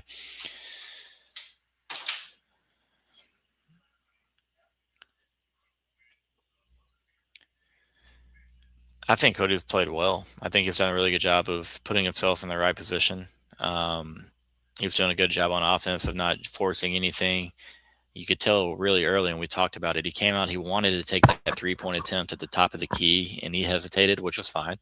But once you've hesitated, you're not really in rhythm as a shooter anymore. You passed up that opportunity. The next opportunity you got, quick trigger, knocked it down. So I think both ends of the floor, Cody's been good so far. And so, again, a really positive sign. Want Texas to win, to continue to see what Cody can do out there, because he's played his best basketball in burnt orange the last 2 games, or game and a half, rather, that he's played. And, yeah, I agree with you. Heidi's played good defense. I like the defense that Heidi's played. Again, what he's going to be asked to do in this game, affect the passing lane of Braden Smith when he's ball screened and has to switch on to him. And then do not let these guards finish at the rim. Rather, force them into contested mid-range jump shots, get a hand up, be as tall and long as you can be in those moments. But, yeah, man, hey, I'm going to agree with you. I love Sean Miller, And, again, I'm going to reiterate that Sean Miller was doing a thing that many other coaches were doing. And coaches and not just basketball were doing. And so I don't have like some dark cloud around my like Sean Miller fandom. Like, I think he's a great basketball coach. From everything I can tell, he's a pretty dang solid person. And again, when he got hired, I said he's the best basketball coach Texas has ever had. Rick Barnes, listen, wins on talent. He wins on length, defense, got big guys around the rim. But when it comes to this time of the year, teams do not fear Rick Barnes. as far as a basketball mind from a schematic standpoint, X's and O's, running basketball sets. All right, Chris Beard, obviously great defensive basketball coach. Watching his offenses and his offensive sets was like pounding your head against this wall back here. Shaka Smart, I like Shaka. I really, really do. But he's not anywhere near the offensive minded coach that Sean Miller is. Now, Sean Miller's teams have struggled defensively at times, product of the system perhaps. But it's a happy trade off for me because I don't think that defensive minded, low scoring basketball is uber attractive for some of these guards that can really score. And I think you can coach some of these athletic guards that can fill it up. I think you can coach them to play defense. And some of them already play defense. It's just a matter of heart, effort. That's all defense is. It's effort and will, baby. And so I think that can be coached up. But yeah, man, Texas has got good minutes from Kendall Weaver again. You've got good minutes from Nick Cody. You need to see Dalen step up. You need to see Modest step up. Like, that's a real big difference on the scoreboard. Is you don't have points from Dalen, really. You don't have the points from Modest. Texas still able to find 35 points in that half. Well, it resets in the second half, so you'll have a new foul total for both teams here in the second half. Neither team, I believe, hit the bonus in the first half. These refs are letting them play a little bit. But as far as foul trouble, let's talk about that. Modest is the only one. We had 4 fouls in that half, and I want to say Purdue had 5. Yeah, they had 5. So Oscar Clough had 2, which is good. You want his big guy, their big guy, to be out. Jakari Harris, one of their bench players, had 2. Fletcher Lawyer has 1. But I'd like to see Texas attack Oscar Clough, force him to spend some time on the bench, go to a little small ball lineup, Kendall Weaver, Pope, Swain, Mark, Matas, bring in Nick Cody at times because he's playing a little bit better defense than Matas is. Like, I'm just saying, you could cook them, get them in a small ball game, get running up and down the floor a little bit more. Let that athleticism of Kendall Weaver and Dalen Swain and Tremont Mark, as they get into their lane, a little bit less tall bodies in there. I'm just saying that's something I might like to do there. Long way to go, though, man. We still got a little while before halftime. Let's see here. I'm just saying, a little small ball action here. Now, the thing with small ball, man, is you're gonna have to be able to knock down some shots. You know what I mean? Otherwise, they're not gonna really give you the room on offense to operate the way that you want to. Because ideally, you got a small ball lineup. You got 3 guys out there that can stroke it pretty well, or at least 30+% who are a threat to catch and shoot. if we have, I mean, with Weaver out there, well, you still got Mark, Swain, Pope. Yeah, you got your 3 guys, and you got a guy that Weaver who's going to be a slasher. So any space he's given, he can still find production from. So, and if Cliff goes down, we don't go small. See, I don't like that. No, we gotta force you into our game somehow, man. Y'all are huge. Y'all are always huge. Purdue always has giants. Always have some 7'1" rascal, and then you have the Zach Edey. Obviously that's a generational type size, but like, y'all are always so big, man. It's like, where do these guys come from? And it's always a guy that can put his back to the basket and turn around and score. You know what I mean? You can find plenty of big guys that can't do that, but yeah, we got to drag y'all into the mud, man. We need to force y'all to play a little bit of running horns basketball. Take you back 30 years for you guys that knew Tommy Penders. Here we go, man. Is Texas 20 minutes away from a season-ending loss to the Purdue Boilermakers? Is Texas 20 minutes away from shocking most of the country and moving on to the Elite 8 out in San Jose? We'll find out, man. The Masters, though, man, gives me chill bumps right there, baby. They will be here before we know it. Rory McIlroy defends his Masters title. Scotty Scheffler looks to get back to glory and get him another green jacket. Would be his 3rd. Bryson DeChambeau looking to break through. Personally, hope he never does. But again, it's okay to be a fan. I like to talk like, to be real about things, but to also, it's okay to have personal preferences. I'm just not a big Bryson guy. Gotta love this time of the year, though, man. Texas for so very long was not playing late into March. Just wasn't a thing, man. What do we have? 5, 6, 7 first-round losses in a row. Rodney Terry took us deep with Chris Beard's talent. and Sean Miller in year one are right back here with an opportunity to. I mean, Texas. I mean, you got to be real about it. Texas is 2 wins from doing something that they just don't do very often, and that's make Final Fours, baby. It's been 23 years since Texas last did so. 2003 Final Four run that ended in a loss in the Final Four to Syracuse, defending or an eventual national champion Carmelo Anthony, Jerry McNamara, Hakeem Warwick, and of course the legendary Jim Boeheim, Syracuse Orange. Man, that was a tough team. That one hurt a lot. Not gonna just never gonna forget that one, man. We were good, and we ran into a team that got really, really hot at the right time. That Texas team was fun to watch, though, and that Texas team did a lot. They grew together, man. Those freshmen on that team played as freshmen. They started as sophomores, and by the time that it was their last year, they were seniors. They had the super phenom and TJ Ford that was ready to help them get the glory, and they got so close, man. So close. Again, you like college basketball? Y'all are some basketball heads in here. Go watch the 2003 Texas at Kansas regular season matchup. One of the greatest regular season games of all time. Fantastic matchup. You had Nick Collison, Kirk Heinrich for Kansas.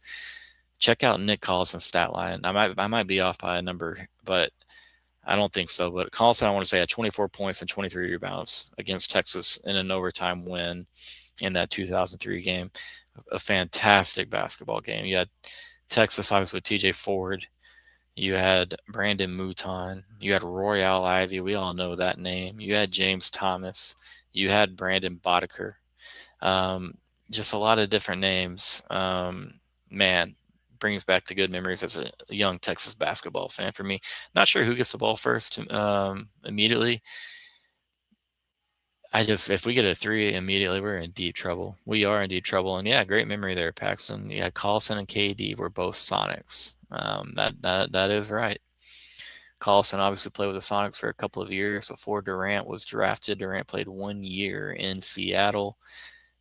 Jeff Green from Georgetown was on that team. But Kirk Heinrich, Nick Collison, he played with a couple of Oregon guards.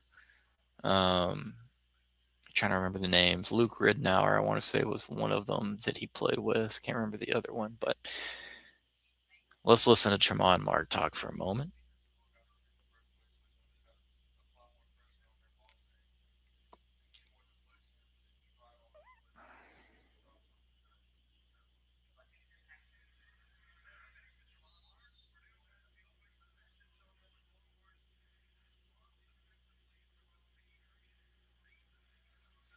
We're underway, guys. Here we go. Purdue has the rock. And the first half starting just like the second half with a Fletcher Lawyer three-point attempt. The good news is this one was no good. Here comes Dalen Swain. Out to Tremont Mark. Quick three. Bang! Texas down 1. That is what we needed, baby. That's the start we're talking about. You can't let this good, really, really good Purdue team come out and win the first couple minutes of this second half. 15 for Mark now. He had the first Texas points of the game and now has the first Texas points of the second half here. Tremont Mark out here on the right wing defending Braden Smith. He got a pile up here and a foul on Cam Heide as Trey Kaufman-Wren went down for the Boilermakers. Not sure what the heck was going on there. Dalen Swain drove the right wing, dribble penetration to the right elbow, quick kick out and a quick trigger from Tremont Mark. That was just a recollection of Texas's first 3 points to start this half out. Nebraska leads Iowa by 3 at the break. A very high scoring first half, 46-43. I don't know what they're looking about here, but they're letting them play. They must have saw something. If this crew, who again has let them play, is taking a look on it here, there is an official review going on. Heide was tangled up with Kaufman-Wren. I'm not sure what exactly they saw there. They thought a review was necessary, but here we go. Charlie, what's up, coach? Checking in. Come hop on if you're bored, coach. Team needs you, brother. Come on if you're down. Just shoot me a text and I'll get that link over. Are they going to make a call on Kaufman-Wren there? I don't think so. I mean, they could have made a call in live time for calling a hook, but I don't think that they're going to do anything with this here.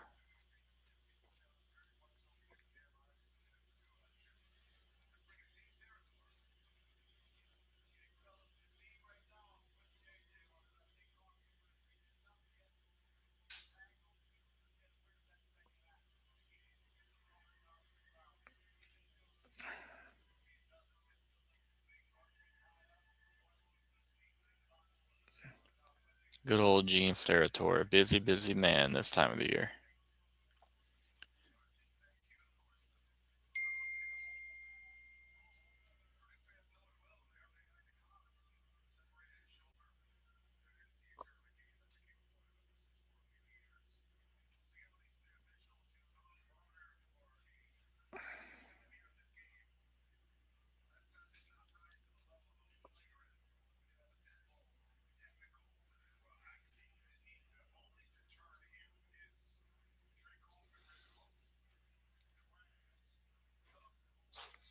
Personally, I think they should just kick Kiplinger out of the game. I'm not biased at all, but in all seriousness, Rory, what's up, bud? In all seriousness, he's the guilty party of the two there. And I don't know what you can do about it in this moment, but yeah, I don't like it either, man. Like, we come out, start the half out hot, and all of a sudden we've got to slow down and kind of pause momentum right here, pause play. Again, when this happened in the first half, when we had that weird little run of media timeouts, it felt like we didn't really benefit from it very much. I mean, it gets hooked immediately, and then it gets pulled down. So, like, I don't know if you.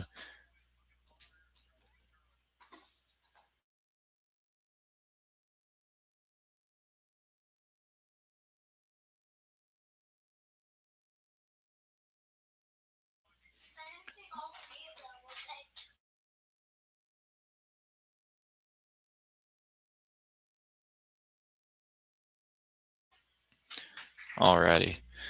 Still under review. We'll see what's the verdict shortly.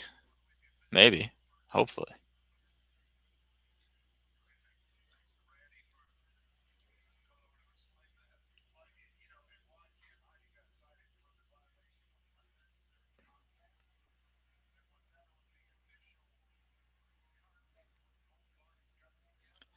Not to speculate, but you do have to wonder what Heidi's relationship is like with his former team after transferring to Texas from Purdue. I'm not insinuating that there's bad blood or anything, but just curious. I'm sure it's crossed a few people's minds.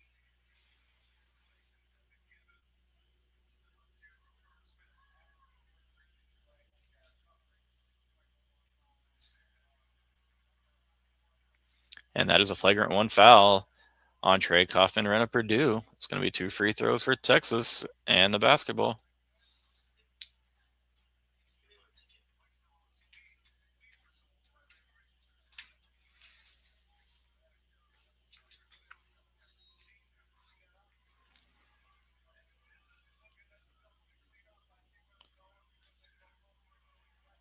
Why are we? I'm so confused right now.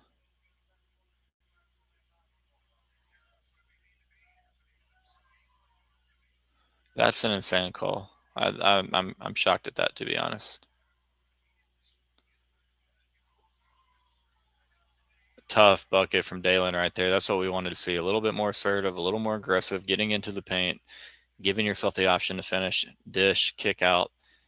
That's what we needed from Dalen. First bucket of the second half for him. Looks a lot better as far as the Braden Smith off the high ball screen, gets down to the elbow, buries a jump shot. That's bread and butter for that young man. Jordan Pope bringing it down for Texas.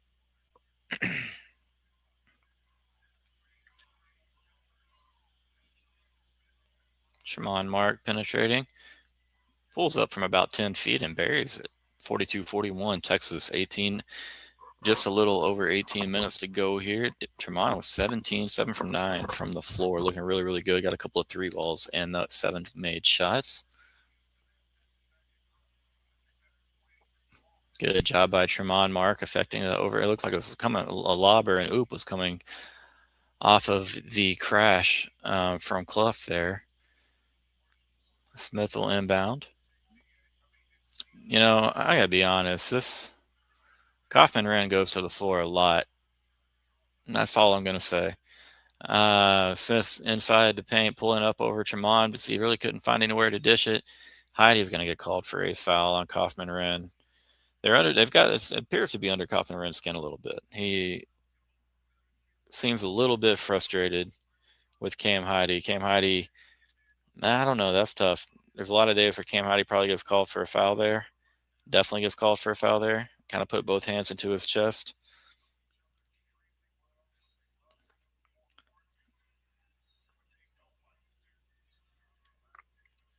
Nick Cody now on Coffin Wren. Modest coming to double. Coffin Wren on the left wing here, just inside the paint. Nick Cody pushing on him. Coffin Wren pushing back. It's a battle. Cody definitely got caught pushing. Pretty blatant right in front of the Purdue bench. Not a real smart foul there from Nick Cody, but Texas not backing down from Kaufman Wren. I'd love to see Nick Cody pull the chair because Kaufman gets leaning up. Okay, Floyd Letcher was coming off the ball screen up. You got a really nice little set there. Dalen Swain wins the battle for the loose ball, though. Can he finish?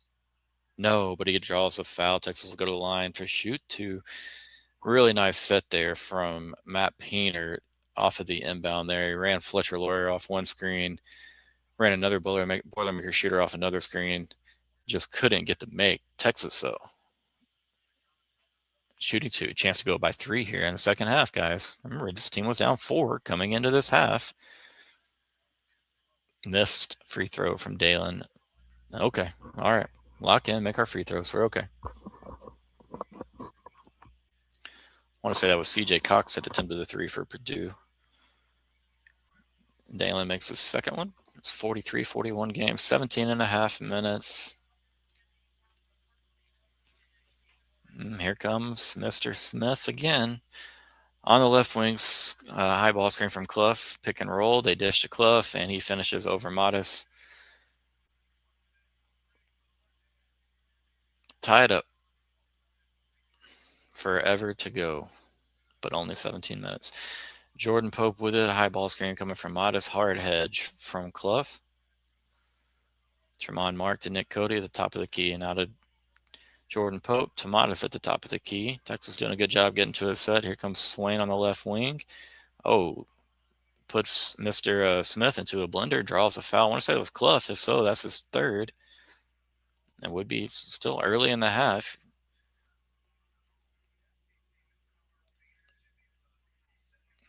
Yeah, that's Clough. That's his third.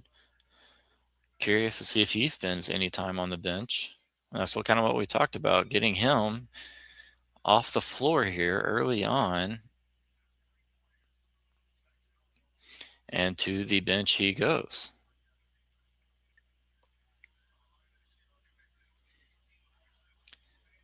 Texas still going with the 2 bigs, Cody and Modest. The minutes Cody's giving you, I don't know. We talked about playing small ball, but you got to like the minutes. Oh, Dalen just trying to do a little too much there. As we missed the second free throw, but we get the rebound. Turnover, Modest just picked up his third. Kaufman Wren is hooking everybody and getting away with it. Modest is not happy.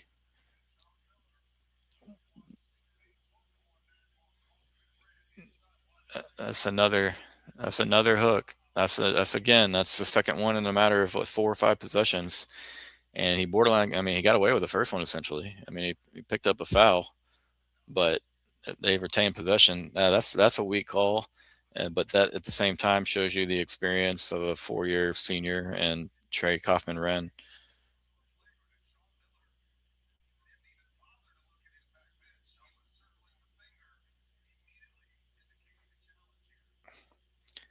I like our chances to win this challenge here.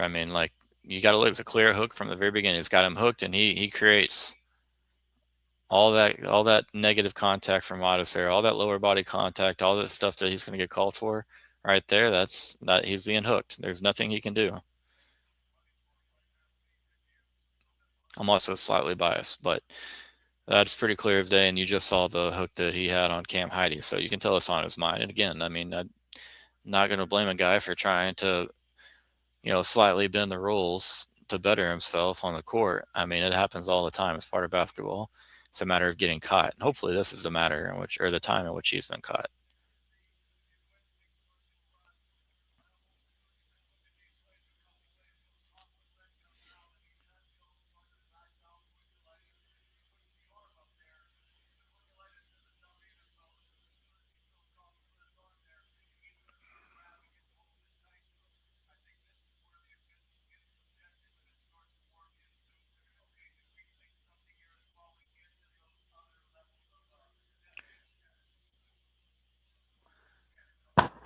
It's a very slow start to the second half.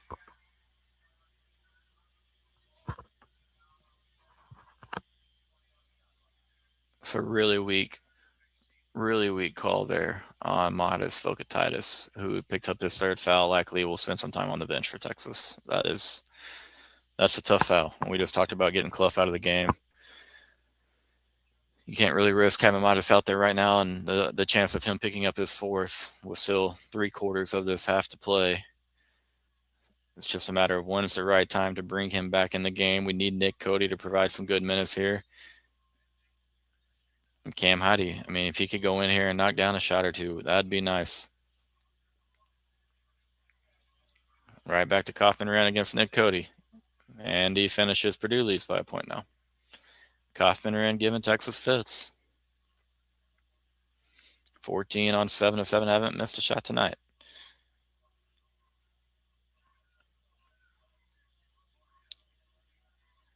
Tremont Mark from the top of the key gets fouled. Texas finally gets their wish on a foul on a 3-point shot. Mark went down pretty hard, slow to get up. And there he is, hopping up on 2 feet now. He'll go to the line for 3. That foul is on Fletcher Lawyer, which will be his second foul.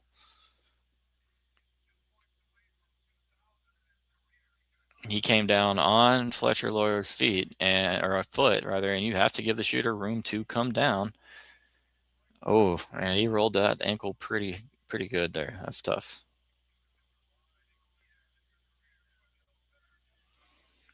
You got Jordan Pope playing on a bum ankle. You got Tremont, who just rolled his ankle pretty significantly. You've got Nick Cody, who showed signs of gimpiness there in the first half. Hey, they're fighters. They're not going to quit. They're not going to lay down. This is a winnable ball game. Long way to go. You got to make free throws. 1 for 1 there from Tremont Mark. Tie it up.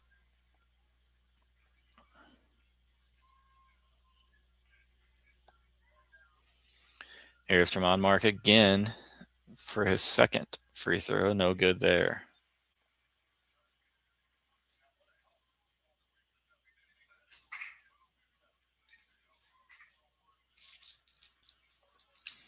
And his third free throw to give Texas a 1-point lead is good. Texas leads by a point, 16-20. 2,000 career points. Congrats to Tremont Mark. That's quite the feat. Obviously spending time at a couple different schools, known as the Aggie Killer. Really cool from Tremont Mark to reach the 2,000-point plateau. Hard hedge from Texas on the ball screen for Braden Smith. They're working on getting it back down to Coffin Wren. They've done so. Here comes the double from Heide. You've got Pope out on C.J. Cox. Cox attempts a really ugly, tough shot. Sorry, that was the truth of it. It was an ugly attempt. No good. Texas rebound, up a point with the ball. Dalen Swain, right side of the floor here.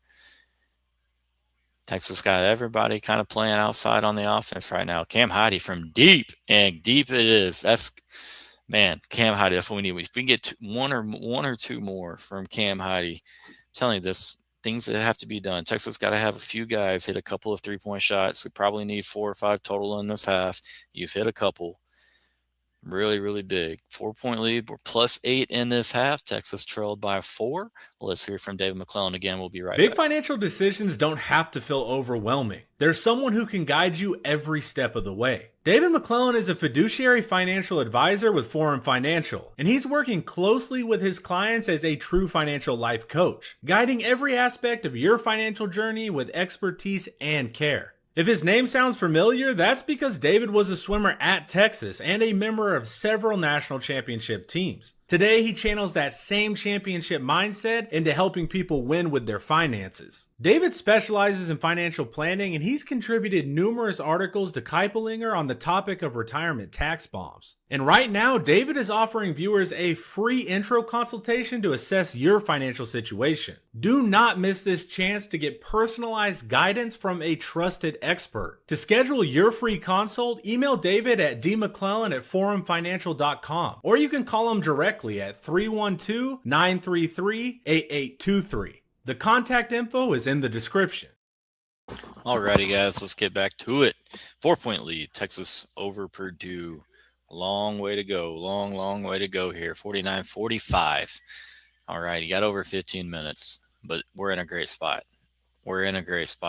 One downside to it right now is that Modest Vocatitis I'm sure everyone is quite surprised to hear, has got 3 fouls, in a little bit of foul trouble. He's spending some time on the bench right now. At what point does Sean Miller bring back Big Modest? And he is going to have to be a part of it. We're going to have to need a couple buckets from Modest down the stretch. You need his size, you need his rebounding, but you've gotten really positive minutes from Nick Cody, and you're getting some shot making. So let's see how this one finishes. Long way to go, but confidence, obviously, probably in a lot different spot for most of us compared to where it was at the half. But again, I thought that once the dead ball tech on Modest was called, and it was a tie ball game, and they had their 2 free throws, and they had the ball, getting to the breakdown 4, I thought was a win. So glad to see us come out of the half with some sense of urgency. I think Dalen Swain, to me, he kind of, he's seeing red right now. He's attacking. He's getting to the middle of the floor, and I'm telling you guys, a lot of y'all like basketball. Y'all know you get the ball in the middle of the floor, get the ball into the paint, and good things are going to happen. You're going to start finding your guys to dish the ball to. You find your shooters to kick it to. You have the ability to finish, and that's what Swain's doing here early in this half. And then again, you've got Tremont Mark, who is shooting, scoring, and then also drawing fouls here. So credit to Texas, man. They're battling. Long way to go. Nothing's been done yet. Tremont Mark really hobbling there on that replay, man. Adrenaline might have to carry him home. This is tough. Tough to watch our guys fight, and then you have the injuries like this, and you look at a hypothetical matchup with like an Arizona or an Arkansas, and you're like, man, you got half the contributors on this team are banged up. Braden Smith, short range fadeaway is no good. Texas comes down with a rebound. You've got Dalen Swain, top of the key for the Horns, being defended by Braden Smith. Here comes Kendall Weaver for the high ball screen. Dalen kicks it on accident, and that's a turnover. Kendall doesn't get back, kind of gets caught looking, and you've got an easy lay-in for CJ Cox. Not exactly what we had in mind about 15 seconds ago when Texas was pulling down a rebound off a Purdue miss. 2-point lead, under 15 to go. Nick Cody out to Kendall Weaver, who gets to the top of the key to Cam Heidi, back to Pope to Cody to Swain. We got Swain with 10 on the shot clock here against Braden Smith. Kind of has that look like he's going to pull up. He gets inside. Nice little, he saw Kendall Weaver, but the defense saw that he saw Kendall Weaver. Easy turnover there. And on the other end, Fletcher Lawyer beats Nick Cody off the dribble, gets inside, can't finish.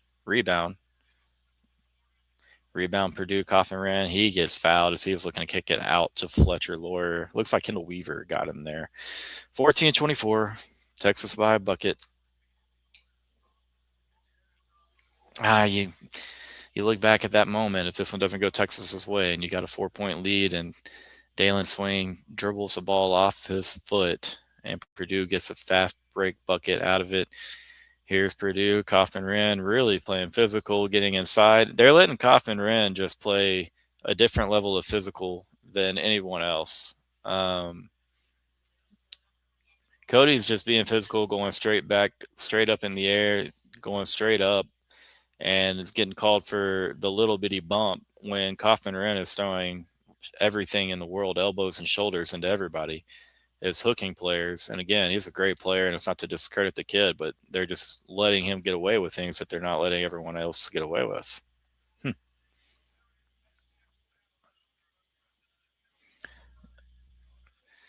I don't know if you meant they're not serious or yeah, I know, man. John, it's tough. That right there, that call, the fact that, man, they're letting him get away with a lot, and it's all him. I mean, he's playing to a different level of physicality. Purdue 4-4 from the stripe, Texas 5-10. Tie ball game, guys. 14 minutes and change. 49-49. Sweet 16. Jordan Pope pulls up, three-pointer bang. Foot may have been on the line. They're calling it a two-pointer, I believe. They'll probably take a look at that when Tremont Mark looks to check back in. He's at the scorer's table.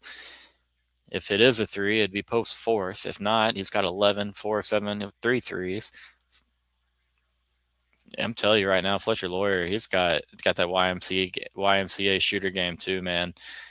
Comes off the ball screen, ball fakes, takes a couple dribbles, takes a dribble, pulls up, nails, tied at 51 now. Jordan Pope at the top of the key for Texas. Beats his man off the dribble, steps back, gives it out to Dalen. Swain back out to Pope on the left wing. Doesn't really have room to pull.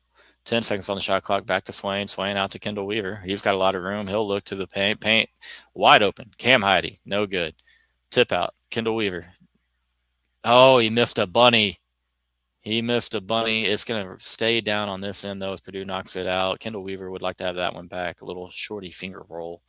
He couldn't get to go, but Jordan Pope. Oh, they just showed the replay. Hard to see. The right foot was definitely behind the line. It's going to come down to the left foot. Wouldn't be shocked to see if that gets overturned to be a three-pointer, but headed towards another timeout. No, we're not. I thought we were at the under 12 mark already. Jordan Pope comes off. Nick Cody comes off. Modest comes on. Tremont Mark comes on. Modest, remember, playing with 3 fouls. Iowa up 5 early, second half in Houston over Iowa.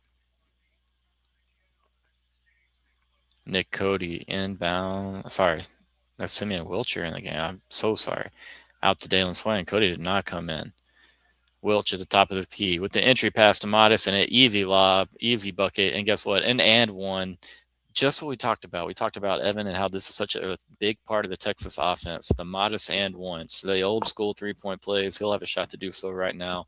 Was Wilcher brought in just to make that entry lob? Maybe so, but that was a great entry lob just over the fingertips of Purdue defender. I believe that was Fletcher. Modest, got to have it. Texas now 5 for 11 from the free throw line as his free throw is no good. Braden Smith with it. Simeon Wilcher defends. Crossing the midcourt line now. Ugly graphic, 5 for 11 from the free throw line. Modest picked up his 4th foul. Unbelievable.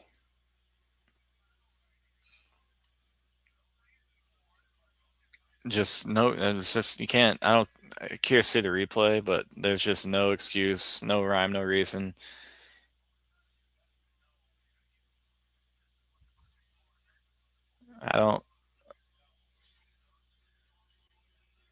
Purdue their big men are capable of selling a foul. I mean, I don't know.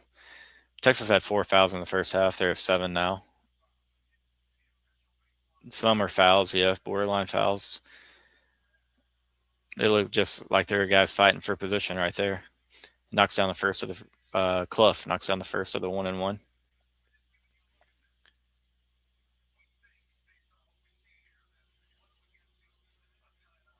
Yeah, Jordan Pope will certainly have his long 2-pointer overturned to a 3-pointer. So Texas will pick up a point when they get to the media timeout, or one of these teams indeed takes a timeout. Second free throw from Clough is no good. It's long, tipped out of bounds by Purdue. 53-52 Texas. And call it a 2-point lead if you want to, because both bucket will get overturned to a 3. Wilcher brings it down for the Horns. Over to Swain, back to Cody at the top of the key. He'll go to Tremont Mark at the top of the key. 1-on-1 here. A little bit of a flat look for Texas. Tremont Mark, tough 2-pointer. Tough 2-pointer. Gets it to go. Shooter's roll. Probably about an 8-9 footer there from Tremont. Very noticeably limping.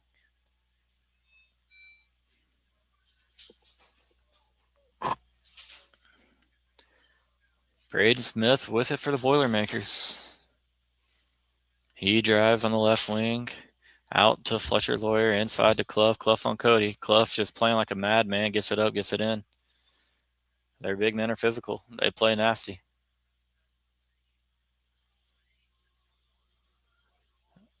Dalen Swain's got Braden Smith on his back. He had room to pull up if he wanted. Kicks it out. Here comes Wilcher. These guys are just not calling anything. I mean, I don't know how you don't call a block there on Fletcher Lawyer. They just let him play, but Simeon's got to finish that. I mean, another bunny by Texas Miss. That's 2 in this half. Braden Smith pull up, 20-footer, good.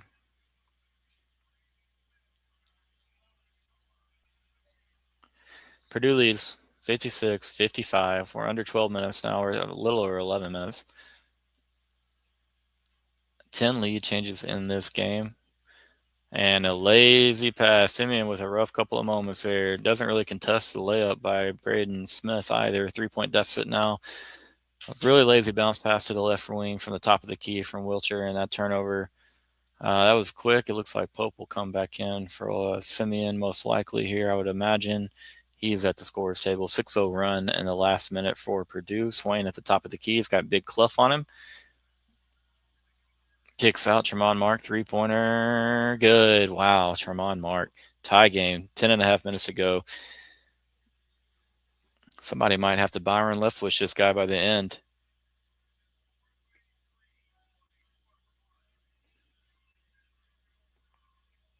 Braden Smith, three off the high ball screen from Clough. Nope. They're going to waive Clough's goaltending call off. It was coming off the rim, front of the rim for sure. He might have just touched it a hair too early. It was very obviously coming off the front of the rim. Into the timeout.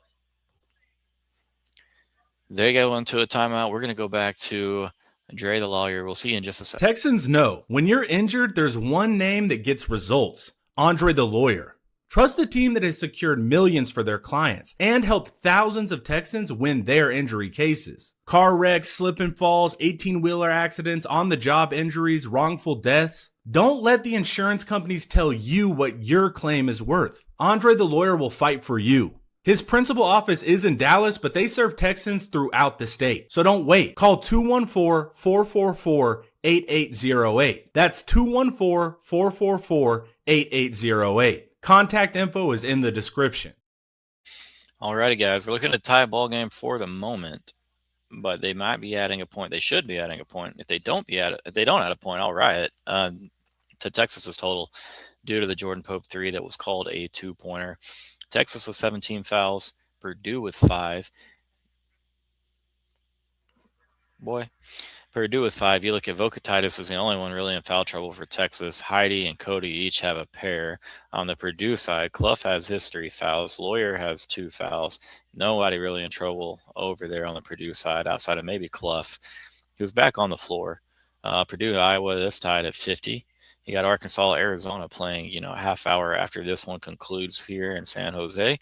You got Illinois, Houston playing the second matchup. The late game, 9:05 Central Time in Houston, playing just a couple of miles from their campus. Pretty cool for the University of Houston and their fan base.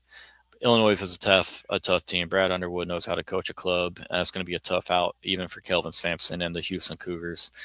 But shout out to them for dismantling A&M the way that they did. I honestly thought they'd give them a little bit more of a game, but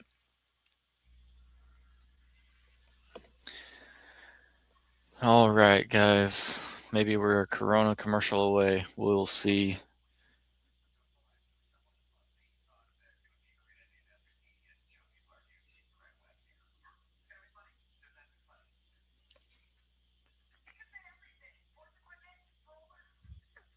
Now, does anybody have a baseball score for me? We're 15 minutes into the baseball game, so somebody's got to have a score for me. Y'all put it in the comments. Hey, Ray, I'm just glad you're watching with us, man. It's been a great game. Been a battle for sure. Y'all have got a great fan base, great fans. Great fan base, great team. But man, I'm tired of I don't know why I feel like Matt Painter has our number, and it's really just the loss in 2023. Gene Katie, what a legend.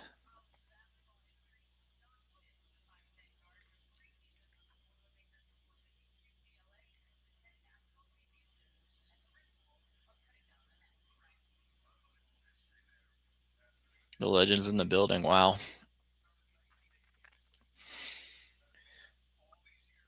Here we go, 10-20 left in the ball game. Texas did get awarded the extra point from the Jordan Pope 3-pointer. They lead by 1 with the basketball. Pope back in the game for Wiltshire. Heidi in the game as well. Dalen Swain in there. Tremont Mark. And I would assume Nick Cody. There is Nick Cody.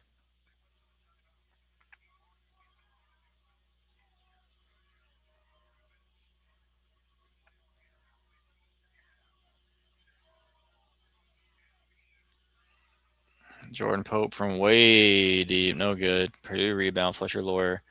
Here comes Braden Smith. He'll slow it down as he walks it across midcourt. Not the shot selection you really want to see if you're Texas. We can find that at any point in the shot clock. You don't really have to have that there. Pick and roll, 2-man game. The Kaufman Renner. Kaufman ran, he misses, but there's Big Clough on the offensive board and put back. Purdue now leads by a point, 9.5 minutes to go.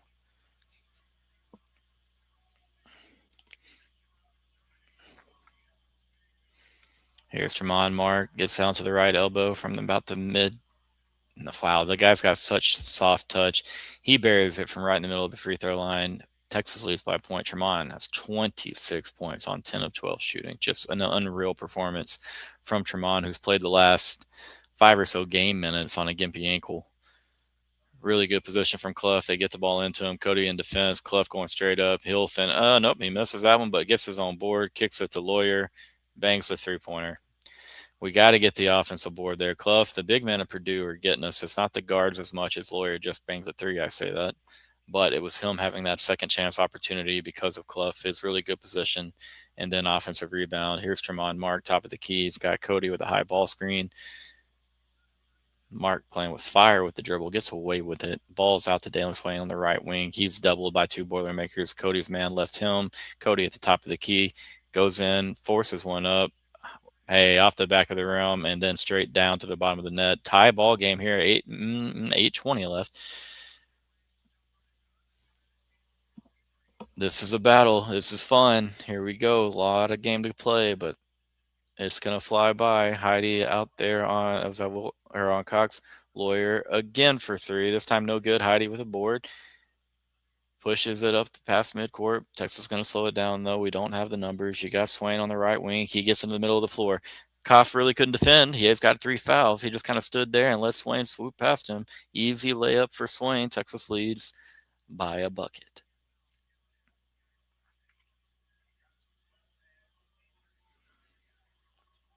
Braden Smith fouled from behind on the Tremont Mark got him.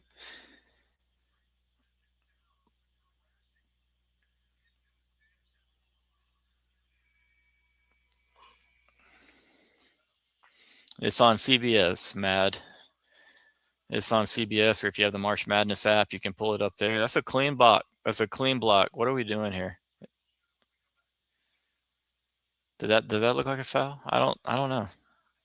Maybe he got him right before his contact with the ball. But all right, we're gonna hear from David McClellan. We'll be right back, guys. It's getting intense. Big financial decisions don't have to feel overwhelming. There's someone who can guide you every step of the way. David McClellan is a fiduciary financial advisor with Forum Financial, and he's working closely with his clients as a true financial life coach, guiding every aspect of your financial journey with expertise and care. If his name sounds familiar, that's because David was a swimmer at Texas and a member of several national championship teams. Today, he channels that same championship mindset into helping people win with their finances. David specializes in financial planning, and he's contributed numerous articles to Kiplinger on the topic of retirement tax bombs. And right now, David is offering viewers a free intro consultation to assess your financial situation. Do not miss this chance to get personalized guidance from a trusted expert. To schedule your free consult, email David at dmcclellan@forumfinancial.com, or you can call him directly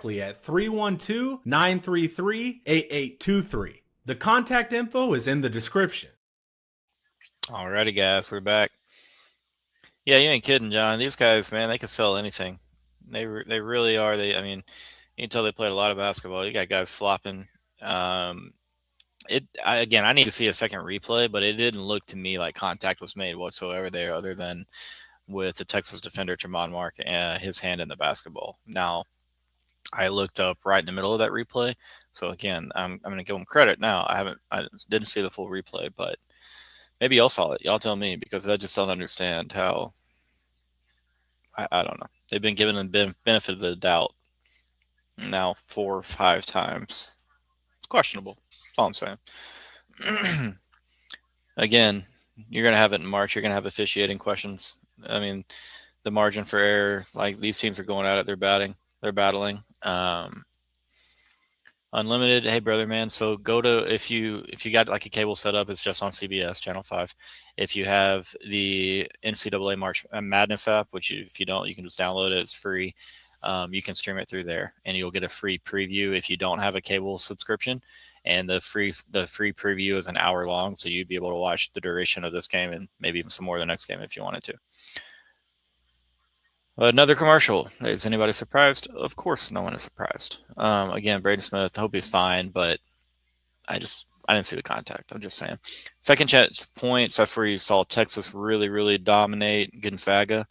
You're welcome, brother. But yeah, you saw Texas dominate Gonzaga there, and now you're seeing Purdue doubling up Texas, and a couple big possessions here in the last 4 or 5 minutes of game time where Purdue's found second chance opportunities and then cashed them in. But here you have Braden Smith shooting two to tie the basketball game up. It makes the first one.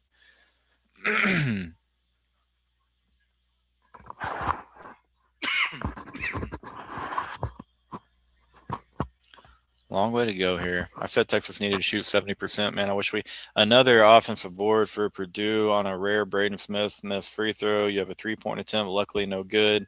Rebounded by Cam Heide. Golly, you got to rebound the damn basketball, fellas. Let's go. Lock in. Missed jump shot, that's one thing to not come up with the board, but on a free throw, it's to me, it's focus. You're already in better position. All right, Dalen, top of the key, driving the left wing, drives in double coverage. Clough's up there. Dalen finishes over Clough again, becoming a little bit of a story here in the second half. What did we ask for at halftime, fellas? We wanted Dalen Swain to be a little bit more aggressive. We said we needed at least 10 points out of him. He's got 8 alone here in the second half, and he still has a chunk of it to go. Cam Heide defending Braden Smith on the right wing. Kaufman Ren's got it now just under the top of the key. Simeon Wilcher in defense. Into Clough, right under the bucket. Cam Heide fouls him. He'll be at the free throw line.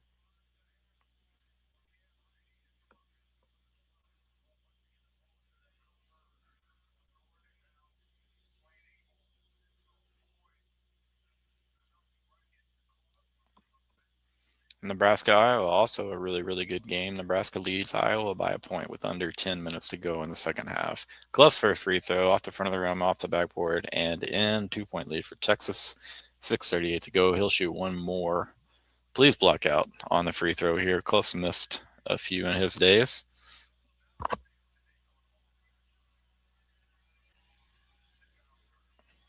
Big 45 looked a lot better on that free throw. It's a 1-point ball game. Jordan Pope brings it down for Texas. Heide now has 3 fouls, something maybe to keep an eye on here. When does Texas bring back Modest? Well, you just got your answer. He just stood up and is walking towards the scores table as we speak. Texas in possession. Jordan Pope back to Dalen Swain. Top of the key here. Here comes Nick Cody setting a high ball screen. Does nothing for Texas really. Swain still top of the key. Oh, driving in. Gets body contact. Can't finish. Ball's kicked out to Wilcher. Wilcher out to Pope. Pope pumps and drives. Nothing created there. Here comes back out to Wilcher. Wilcher's going to Nick Cody at the top of the key. Heide back pick. He's open, but kicks it to Pope. Pope takes, kicks back out. No good there. Nope. And here comes Purdue on the rebound. And a very dumb foul. We're just going to call it what it is from Cam Heide. Chasing the Purdue ball handler just shy of midcourt. Chased him. Had a hand on the basketball, but a little bit too much body contact. Not only does he pick up his 4th foul, he picks up a foul roughly 50 feet from the cup, and Purdue will go to the free throw line. So not making Purdue earn a trip to the free throw line that's painful there. Got to be smarter basketball.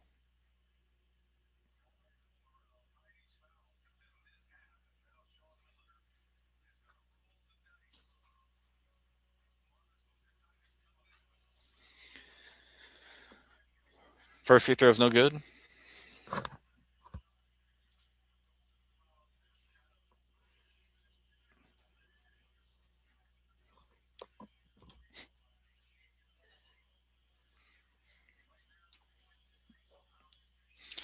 Got my little guy beside me, but he won't come watch with us. All right, Purdue shooting one to tie this thing up. And that one is short. Modest with a rebound. Texas retains a 1-point lead. Now it has possession. Jordan Pope brings the ball down. Again, Modest Vocatitis back in the game for Texas, sporting 4 fouls. Cam Heide to the bench with his 4th foul. Tremont Mark now with it at the top of the key. Looking to get the ball into Modest. Hey, we draw a foul there on Clough. That's his 4th. And also, that's Purdue's 6th team foul. You're going to have Texas shooting free throws the rest of the way on every Purdue foul. They now enter the bonus. Clough draped all over him, and I mean, he's really arguing the call. But for some of the stuff they let Purdue get away with, I'm shocked to hear that or to see it, really. Jordan Pope will inbound. Up there, Cam Hottie is still on the floor with his 4 fouls. I am so sorry. Wiltshire top of the key, Pope on the left wing.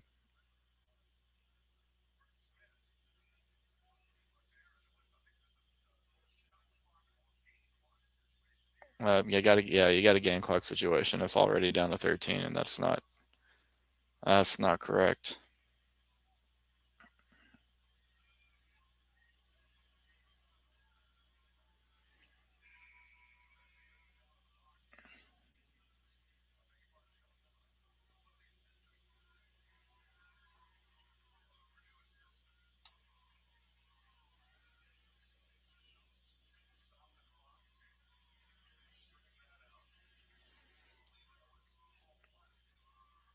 I'm not sure what happened with the assistant there. Anybody know?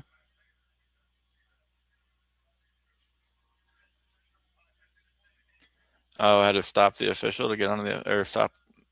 Man, tee him up. If you're stopping the game, I feel like you got to tee the guy up. You see there the foul trouble for both teams with Heidi and Vocatitis having 4 each. Then Clough on the bad guy's side having his 4. Tremont Mark, another contested left wing 3-pointer bang. What is in the ball? Tremont Mark is shooting lights out. Texas by 4. 5 minutes left. Give me some. 29 for Tremont on 11 of 13. Braden Smith now doing Braden Smith things. No, that's not on Heidi. No, you can't call that on Heidi. Cam Heidi's just picked up his 5th foul, and it was on a miss 3-pointer by Purdue. They are absolutely just not. I mean, I don't want to seem like just a guy on here that's just being homer biased, but the physicality they're letting Purdue play with, I mean, it's really interesting that they're not letting Texas. And it's you'll never guess who was involved, but Kaufman ran, of course.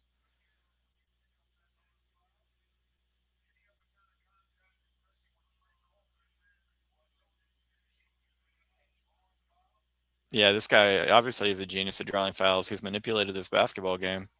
I mean, Texas was about to have the basketball up 4 with possession, 5 minutes left. You go down and knock, and again, it's just hypothetically, but like you have a chance to make it a 3-point or 3-possession basketball game. Now Purdue, Kaufman ran at the free throw line shooting 2, makes his first, and now it's a 1-possession basketball game. He can cut it to 2 with his second. Yeah, that's crazy. I'm not going to lie to you. I mean, Cam Heidi's battling him. It looks like 2 guys, and then there you go. You have Kaufman Rim, who just jumped straight up in the air when he knows that basketball is nowhere near him. And the next push, and that Cam Heidi makes on him kind of throws him off balance. It looks a little like a foul unless you know exactly kind of what he's doing. Well played, crafty player. Not a big fan of him at the moment. I ain't gonna lie to you. All right, got Tremont Mark, top of the key, working one-on-one here. He goes to a fadeaway. It's going to be short. No rebound for Texas. CJ Cox gets it for Purdue. He kicks it to Braden Smith. He's crossed midcourt already. Top of the key. Purdue can tie or take a lead. God, how do they it just feels like it's Texas against 5 or 6 here. I hate to be that guy, but Braden Smith, top of the key. Nick Cody in defense. Dalen Swain in defense. Braden Smith pump faking the desk, and I bet they call a foul, and they do. Now, this is actually a legit call. I'm just a little bitter at the moment. He pump faked 3 different times. On the 3rd one, he finally got Swain in position to where he could lean in and make some contact. So, crafty play from another experienced senior of this Purdue team. These guys, I hate to say it. My guy Drew checking in, giving us a little bit of credit. You got an Aggie saying we're not getting a lot of love. Well, I mean, it is tough to watch a few of these calls. I'm not going to lie to you, man. It's been tough, Drew. Hopefully down the stretch, you don't see anything else like that. Because, again, what has happened since then? Texas had a chance to go up 5, 6, 7 points. And instead, you got an 83% free throw shooter who just knocked down a second. We're tied. Tie game here, guys. 4-16, you got to lock in. Who's going to be the big player for Texas? Step up and make a couple of big shots. It's been Tremont Mark all night. Dalen Swain stepped up in the second half, contributed some. Modest, will he make a few big contributions here? Swung to Kendall Weaver here. Weaver drives, dishes to Modest. Modest gets fouled, up. No, what are they going to call it? On the floor? Nope, they're going to. Okay, so it was a shooting foul. That matters with Modest. All right, so worry about a front end of a one-on-one. He'll shoot two when we come back from break. We're going to send it back one more time to our guy, Mr. David McClellan. Hold on to your butts. You got 3:56 left in the Sam Purdue. Big financial decisions don't have to feel overwhelming. There's someone who can guide you every step of the way. David McClellan is a fiduciary financial advisor with Forum Financial, and he's working closely with his clients as a true financial life coach, guiding every aspect of your financial journey with expertise and care. If his name sounds familiar, that's because David was a swimmer at Texas and a member of several national championship teams. Today, he channels that same championship mindset into helping people win with their finances. David specializes in financial planning, and he's contributed numerous articles to Kiplinger on the topic of retirement tax bombs. And right now, David is offering viewers a free intro consultation to assess your financial situation. Do not miss this chance to get personalized guidance from a trusted expert. To schedule your free consult, email David at dmcclellan@forumfinancial.com, or you can call him directly at 312-933-8823. The contact info is in the description. All right, friends, lock in. I wish I had a little KFC right now. A little original recipe. You guys don't approve? I'm getting some sneers here in the house. Man, I need something right now. Gonna have to go get a little. Buddy wants Whataburger. So did you say Whataburger? You got just under 4 minutes left in this one, man. It's going to be a good finish here. We've had a great matchup the whole game. It's been back and forth. I think I want to say the biggest lead in this game has been 7 points from Purdue. Texas quickly answered back. Texas had a 4-point lead, probably. Yeah, 4-point lead likely is our biggest, and that was just a matter of moments ago. Purdue has quickly erased that on the backs of several free throws from Trey Kaufman-Wren and Braden Smith. Hey, it's going to be a sweaty finish, man. You have to lock in. You're gonna have to play defense without fouling. We've already committed almost quadruple the amount of fouls we committed in the first half, and you're gonna have somebody step up and make a couple of buckets on the offensive end. I would love for Dalen Swain to keep attacking the middle of this defense. Good things are happening when you see Texas attack the middle. Kendall Weaver, is he gonna step up and make a big energy play? Feels like Purdue has had the leg up on loose balls and little things like that, just overall in general. Like sometimes that's the way the ball bounces. But we'll see what happens, man. I'm excited to see. Again, you got Tremont. Hey, buddy. You got Tremont playing on a gimpy ankle. You got Jordan Pope playing on a gimpy ankle, but looking good. These guys are fighters, man. That's the one thing we talked about with this team is that they don't quit. They always battle some of these games. There's the Arkansas game maybe excluded where we went in there and got thrown around. We can talk about that, but I mean, they got a team full of fighters, and so they're throwing their punches tonight and they're answering, and you're receiving some from Purdue, but we'll see who gets the last one. Modest on the line for 2, 1 for 3 on the night. We need you, Modest. Come on, Big Daddy, give it to us. Here we go.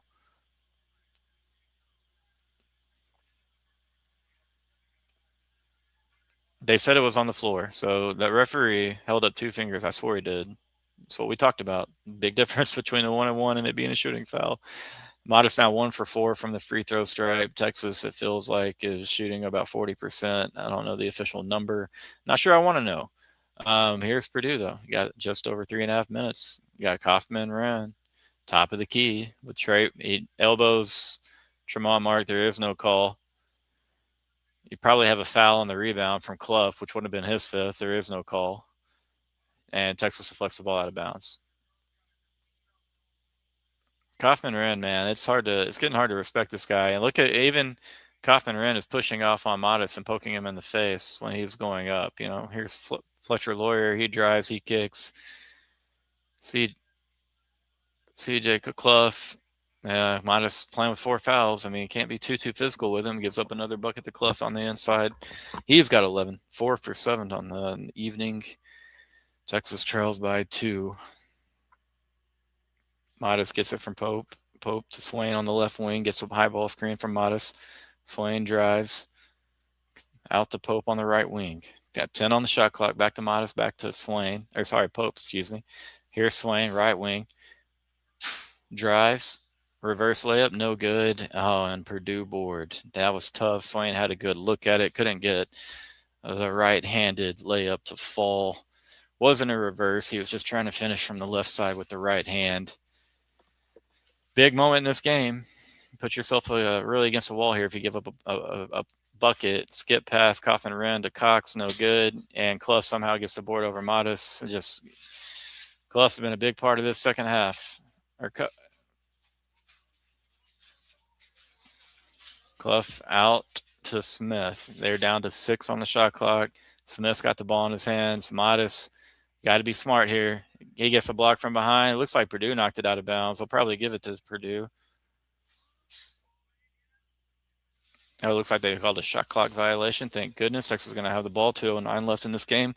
Good job by Modest trailing Braden Smith there. I guess Smith didn't really have too much time to do too much as far as throwing up fakes or anything that he's so well known for.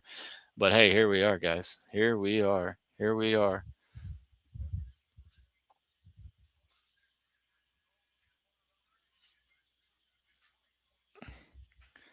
Oh man, trust me, in my soul, I want to scream about these referees. Again, I'm not that fan. I'm not going to blame it on strictly referees. You got to make plays. You got to be smart, and ultimately, 2 or 3 calls aren't going to like make a difference.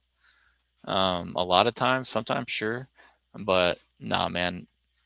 This is also my first live, not live show, obviously, but live go around as far as reactions while the game's going on. I can promise it'll get more intense.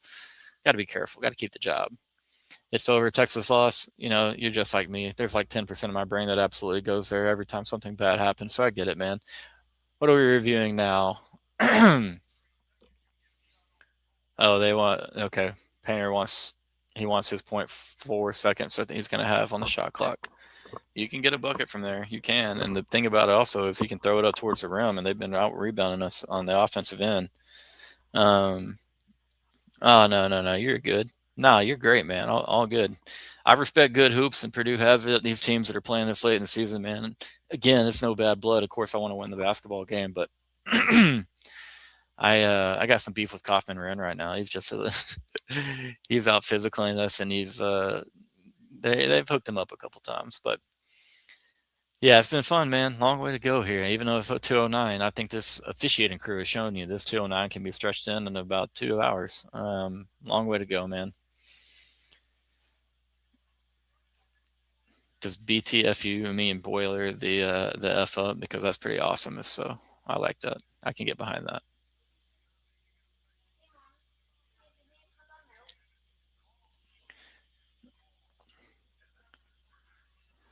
What are we doing here? I thought Purdue knocked the ball out of bounds.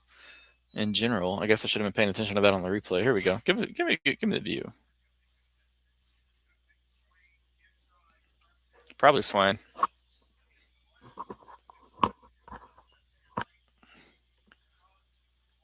Whew, that's tight. That's tight.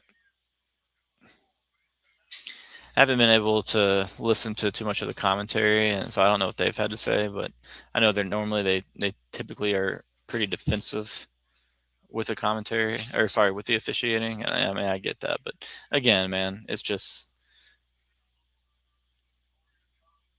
oof. Yeah, I think you're gonna have 0.4 there if it is indeed Purdue ball, but not blame it squarely on the refs. I don't want it to seem like that at all. It's just a couple calls here and there. I just want to say both ends. You know what I mean? So many stops and starts in this game, and yes, basketball, you're going to have that naturally, but I mean, just extended breaks for reviews and discussions, and that right there looks like it's Texas's ball, but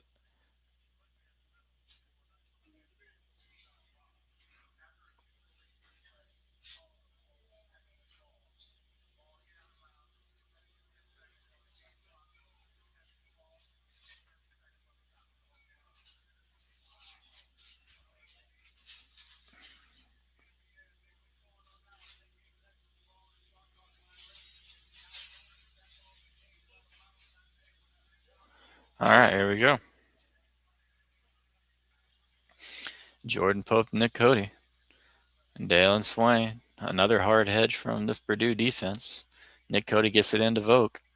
Vogue can't really ever get clear grab on it. It gets luckily deflected out to Cody, who's giving it out to Tremont Mark at the top of the key, working with under 10 seconds left. Pull up three.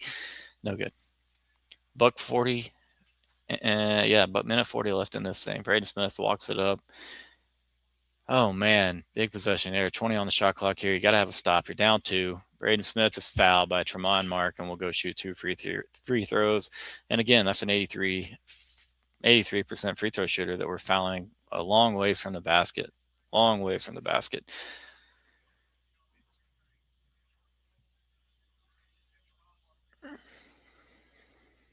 A little bit of a push there, a little bit of lazy feet, lazy defense there from Tremont.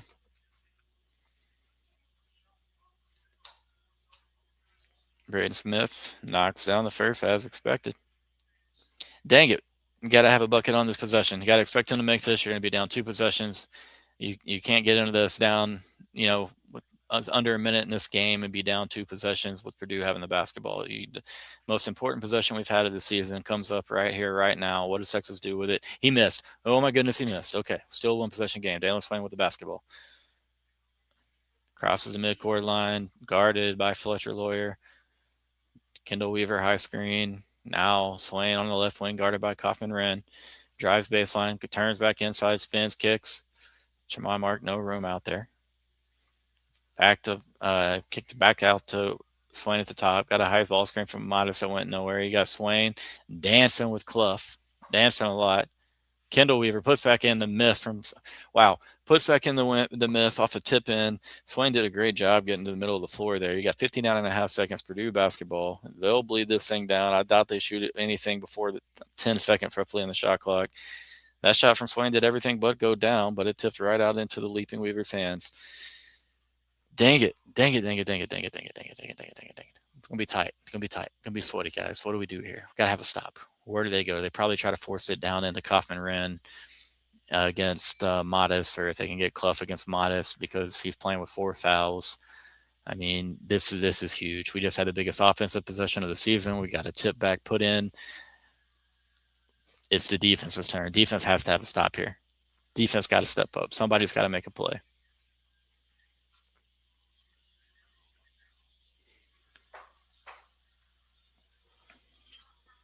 What do you think, man? Who's going to shoot the ball for them? No, for the other team. What number? Number 4, 0. I don't know if they have a number 8. They've got a 45. How about him? My 6-year-old son said Braden Smith's taking the shot for Purdue. So I am watching this just on CBS. If you have your cable hookup, then yeah, it's just on CBS Channel 5. If you do not, you can go to the NCAA March Madness app. And even if you do not have a cable hookup, you can watch the free preview on there. I believe it's like an hour longer free preview. So you can watch the duration of this game. Go check it out if you haven't done so yet. And you're more than welcome, man. Great game. Great game. And one thing I was going to say, you got to be proud of Texas, man. Like, they've been up against it. You can argue a couple of questionable calls here, and that it's kind of changed maybe just how the game's played. I'm not going to say the outcome, but just the way it's played because of how Kaufman ran and then has been getting called for things compared to Matis. And again, I'm not trying to be that guy, but you got to be proud of this Texas team and proud of Sean Miller, year 1. Yeah, got to be proud of this Texas team. I mean, they're showing a lot of grit, man, showing a lot of heart. They're battling. This Purdue team is good. Gonzaga is good. BYU's got AJ Debonsa. North Carolina State made a ferocious comeback. Tremont Mark said, no, sir, close that door. So you got to respect the dogs that Texas has on this team. And it is year 1 under Sean Miller. And can you say hi? He's waving, but beneath the screen. But yeah, you're going to be the good luck charm, man. You need to bring us a defensive stop. And so let's just be proud of them. Whatever happens here happens. Hopefully we got another ball game to play, man. Got to have a defensive stop here. Oh yeah, we got time. There's plenty of hope. Plenty of hope. You got to have the stop. Got to be able to collect the rebound. That's just as important as getting the stop. You got to be able to pull that dang board in, man. And that's something Purdue has kicked our butts with in the second half in particular.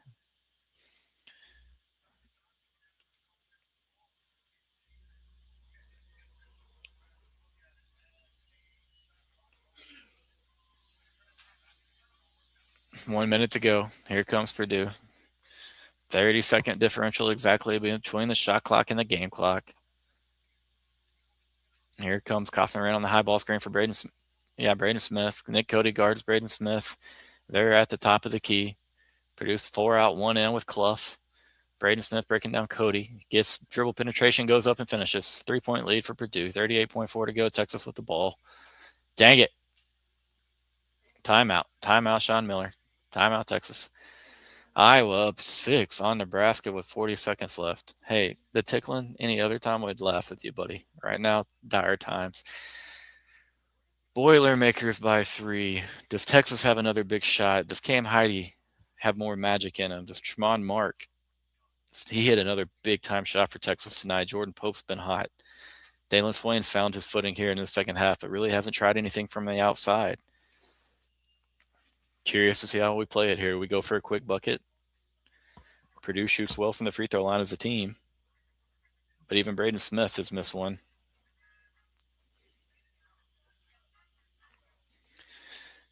Here we go. Here we go. We're back. Yeah, I knew as soon as Braden Smith got one step on Cody's left side, he didn't have the foot speed to keep up. He didn't have Modest coming over for help from Clough. That's a big piece of chicken, man. Here we go. Texas basketball. Just over 30 ticks left on the clock. 38.4. Heidi did foul. You're right, man. There ain't no more magic left in the guy that fouled out. That's a good call there. One more Texas three-point shooter off the floor. Looks like Braden Smith, Purdue might fake pressure just to slow Jordan Pope down just a little bit and keep Texas from maybe rolling this ball up the floor. And Smith, there he goes. He'll back off now. Savvy play from Purdue and Painter. Pope gives it to Weaver on the right wing. Modest top of the key to Pope. Here comes Pope off the screen. Pretty good look. Oh, my goodness, no good. A jump ball is called. I couldn't really see what they were calling there. Backboard was in the way. Possession arrow luckily favors Texas. You got 21 and a half seconds. Pope came off the two screens, or the one screen there from Modest. Had a really good look at the top of the key. Braden Smith trailing, did a good job in recovery. Pope shot just a hair short right on line. 21 and a half seconds. Texas will use its last timeout. No more timeouts for the Horns. Kind of feel like Texas definitely goes for the three-point look here. Considering it's their last time out. I don't know if they want to get in a game of where they go and get a quick bucket, trade it for a couple of Purdue free throws, and then Purdue can sit and foul Texas and waste clock here. We'll see what Miller wants to do, though, man. I sure hope that we get a good look drawn up and that we find somebody confident and ready to step up, knock it down.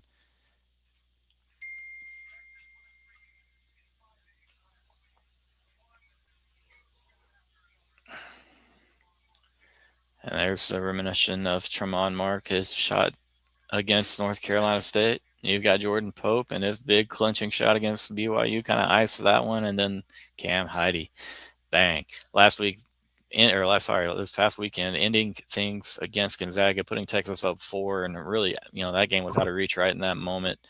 What a fun ride. It's been fun. It's not like any of these games have been stress-free or have not come down to the last couple of minutes of play, and this was another one. 4 straight really dang good ball games. Texas has found ways in the first 3. They're going to have to knock down a big shot here if they're going to find a way in the fourth and then play a little bit of defense.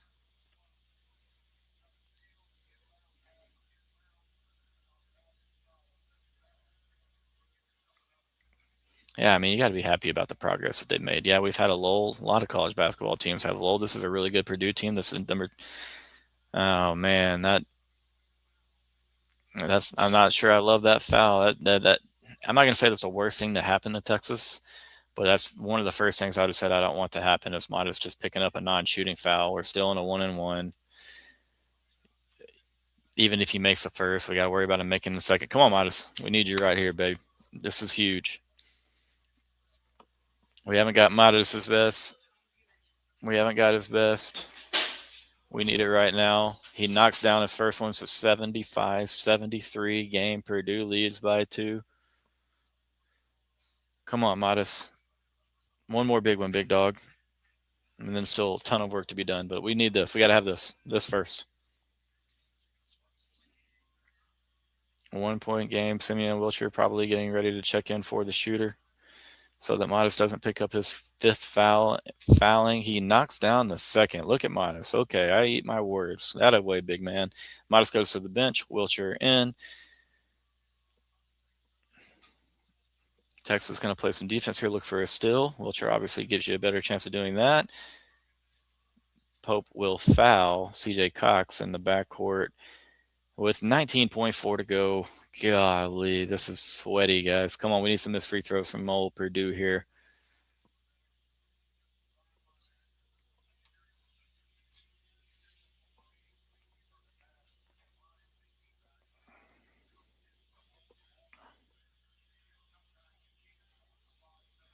CJ Cox, 83.3, but one bright spot, hasn't attempted a free throw tonight.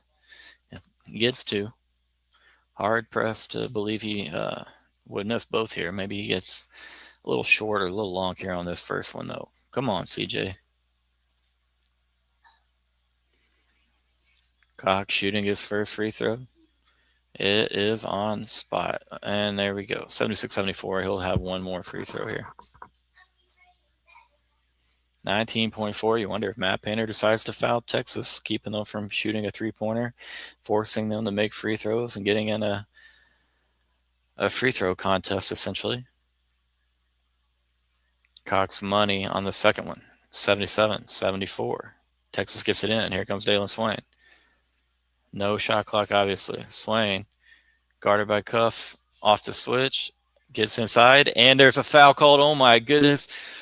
Wow, I'm shocked that they called that. That's not the moment I thought they'd actually give Texas a whistle. They give it to us now. We still have to make the free throw. 11.9 on the clock. I'm speechless that they called a foul there. Swain did a really good job. He got inside. He leaned back into Cuff, and they called Cuff. Cuff straight up and down. We're going to take that call all day, every day. No, there's a little bit of upper body contact. Cuff was leaning just a hair. That's probably the right call. Bad spot for him. He is now fouled out, which is mattering huge. If you go to a potential overtime, you still have Modest. Fokatitis still available for Texas. Cam Heide is fouled out. First things first. You've got to make the free throw. You've got to make the free throw.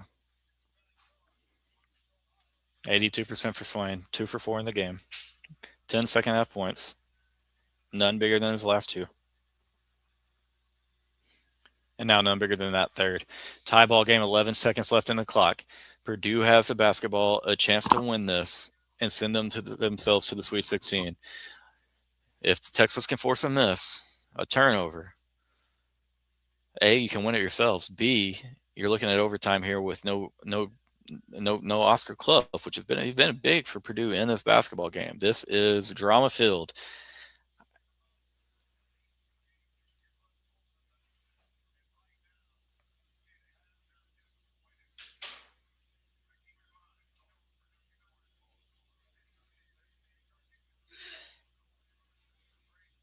Oh gosh, sorry, we got to fire tweets off. Always be tweeting. Whew.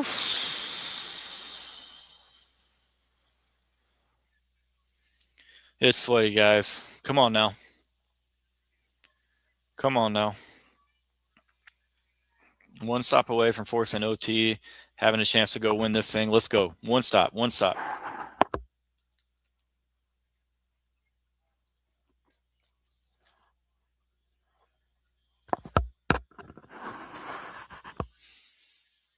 Homer's nervous. Homer doesn't care about basketball. He's sweaty right now, guys. Everybody lock in. We need to stop.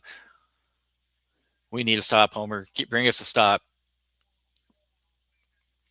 Do we try to slow Braden Smith down and kill a little bit of clock? It looks so. We've got Kendall Weaver in the front court. He backs off. Here comes Smith. You got 10 seconds left. Purdue. Smith crossing midcourt, favoring the left side back to the middle of the court. Here goes one-on-one with Kendall Weaver. Kendall Weaver staying in front. Smith goes up. Tip up. And unbelievable. Heartbreaking. 0.7 seconds on the clock. Braden Smith missed high off the glass. Just tough.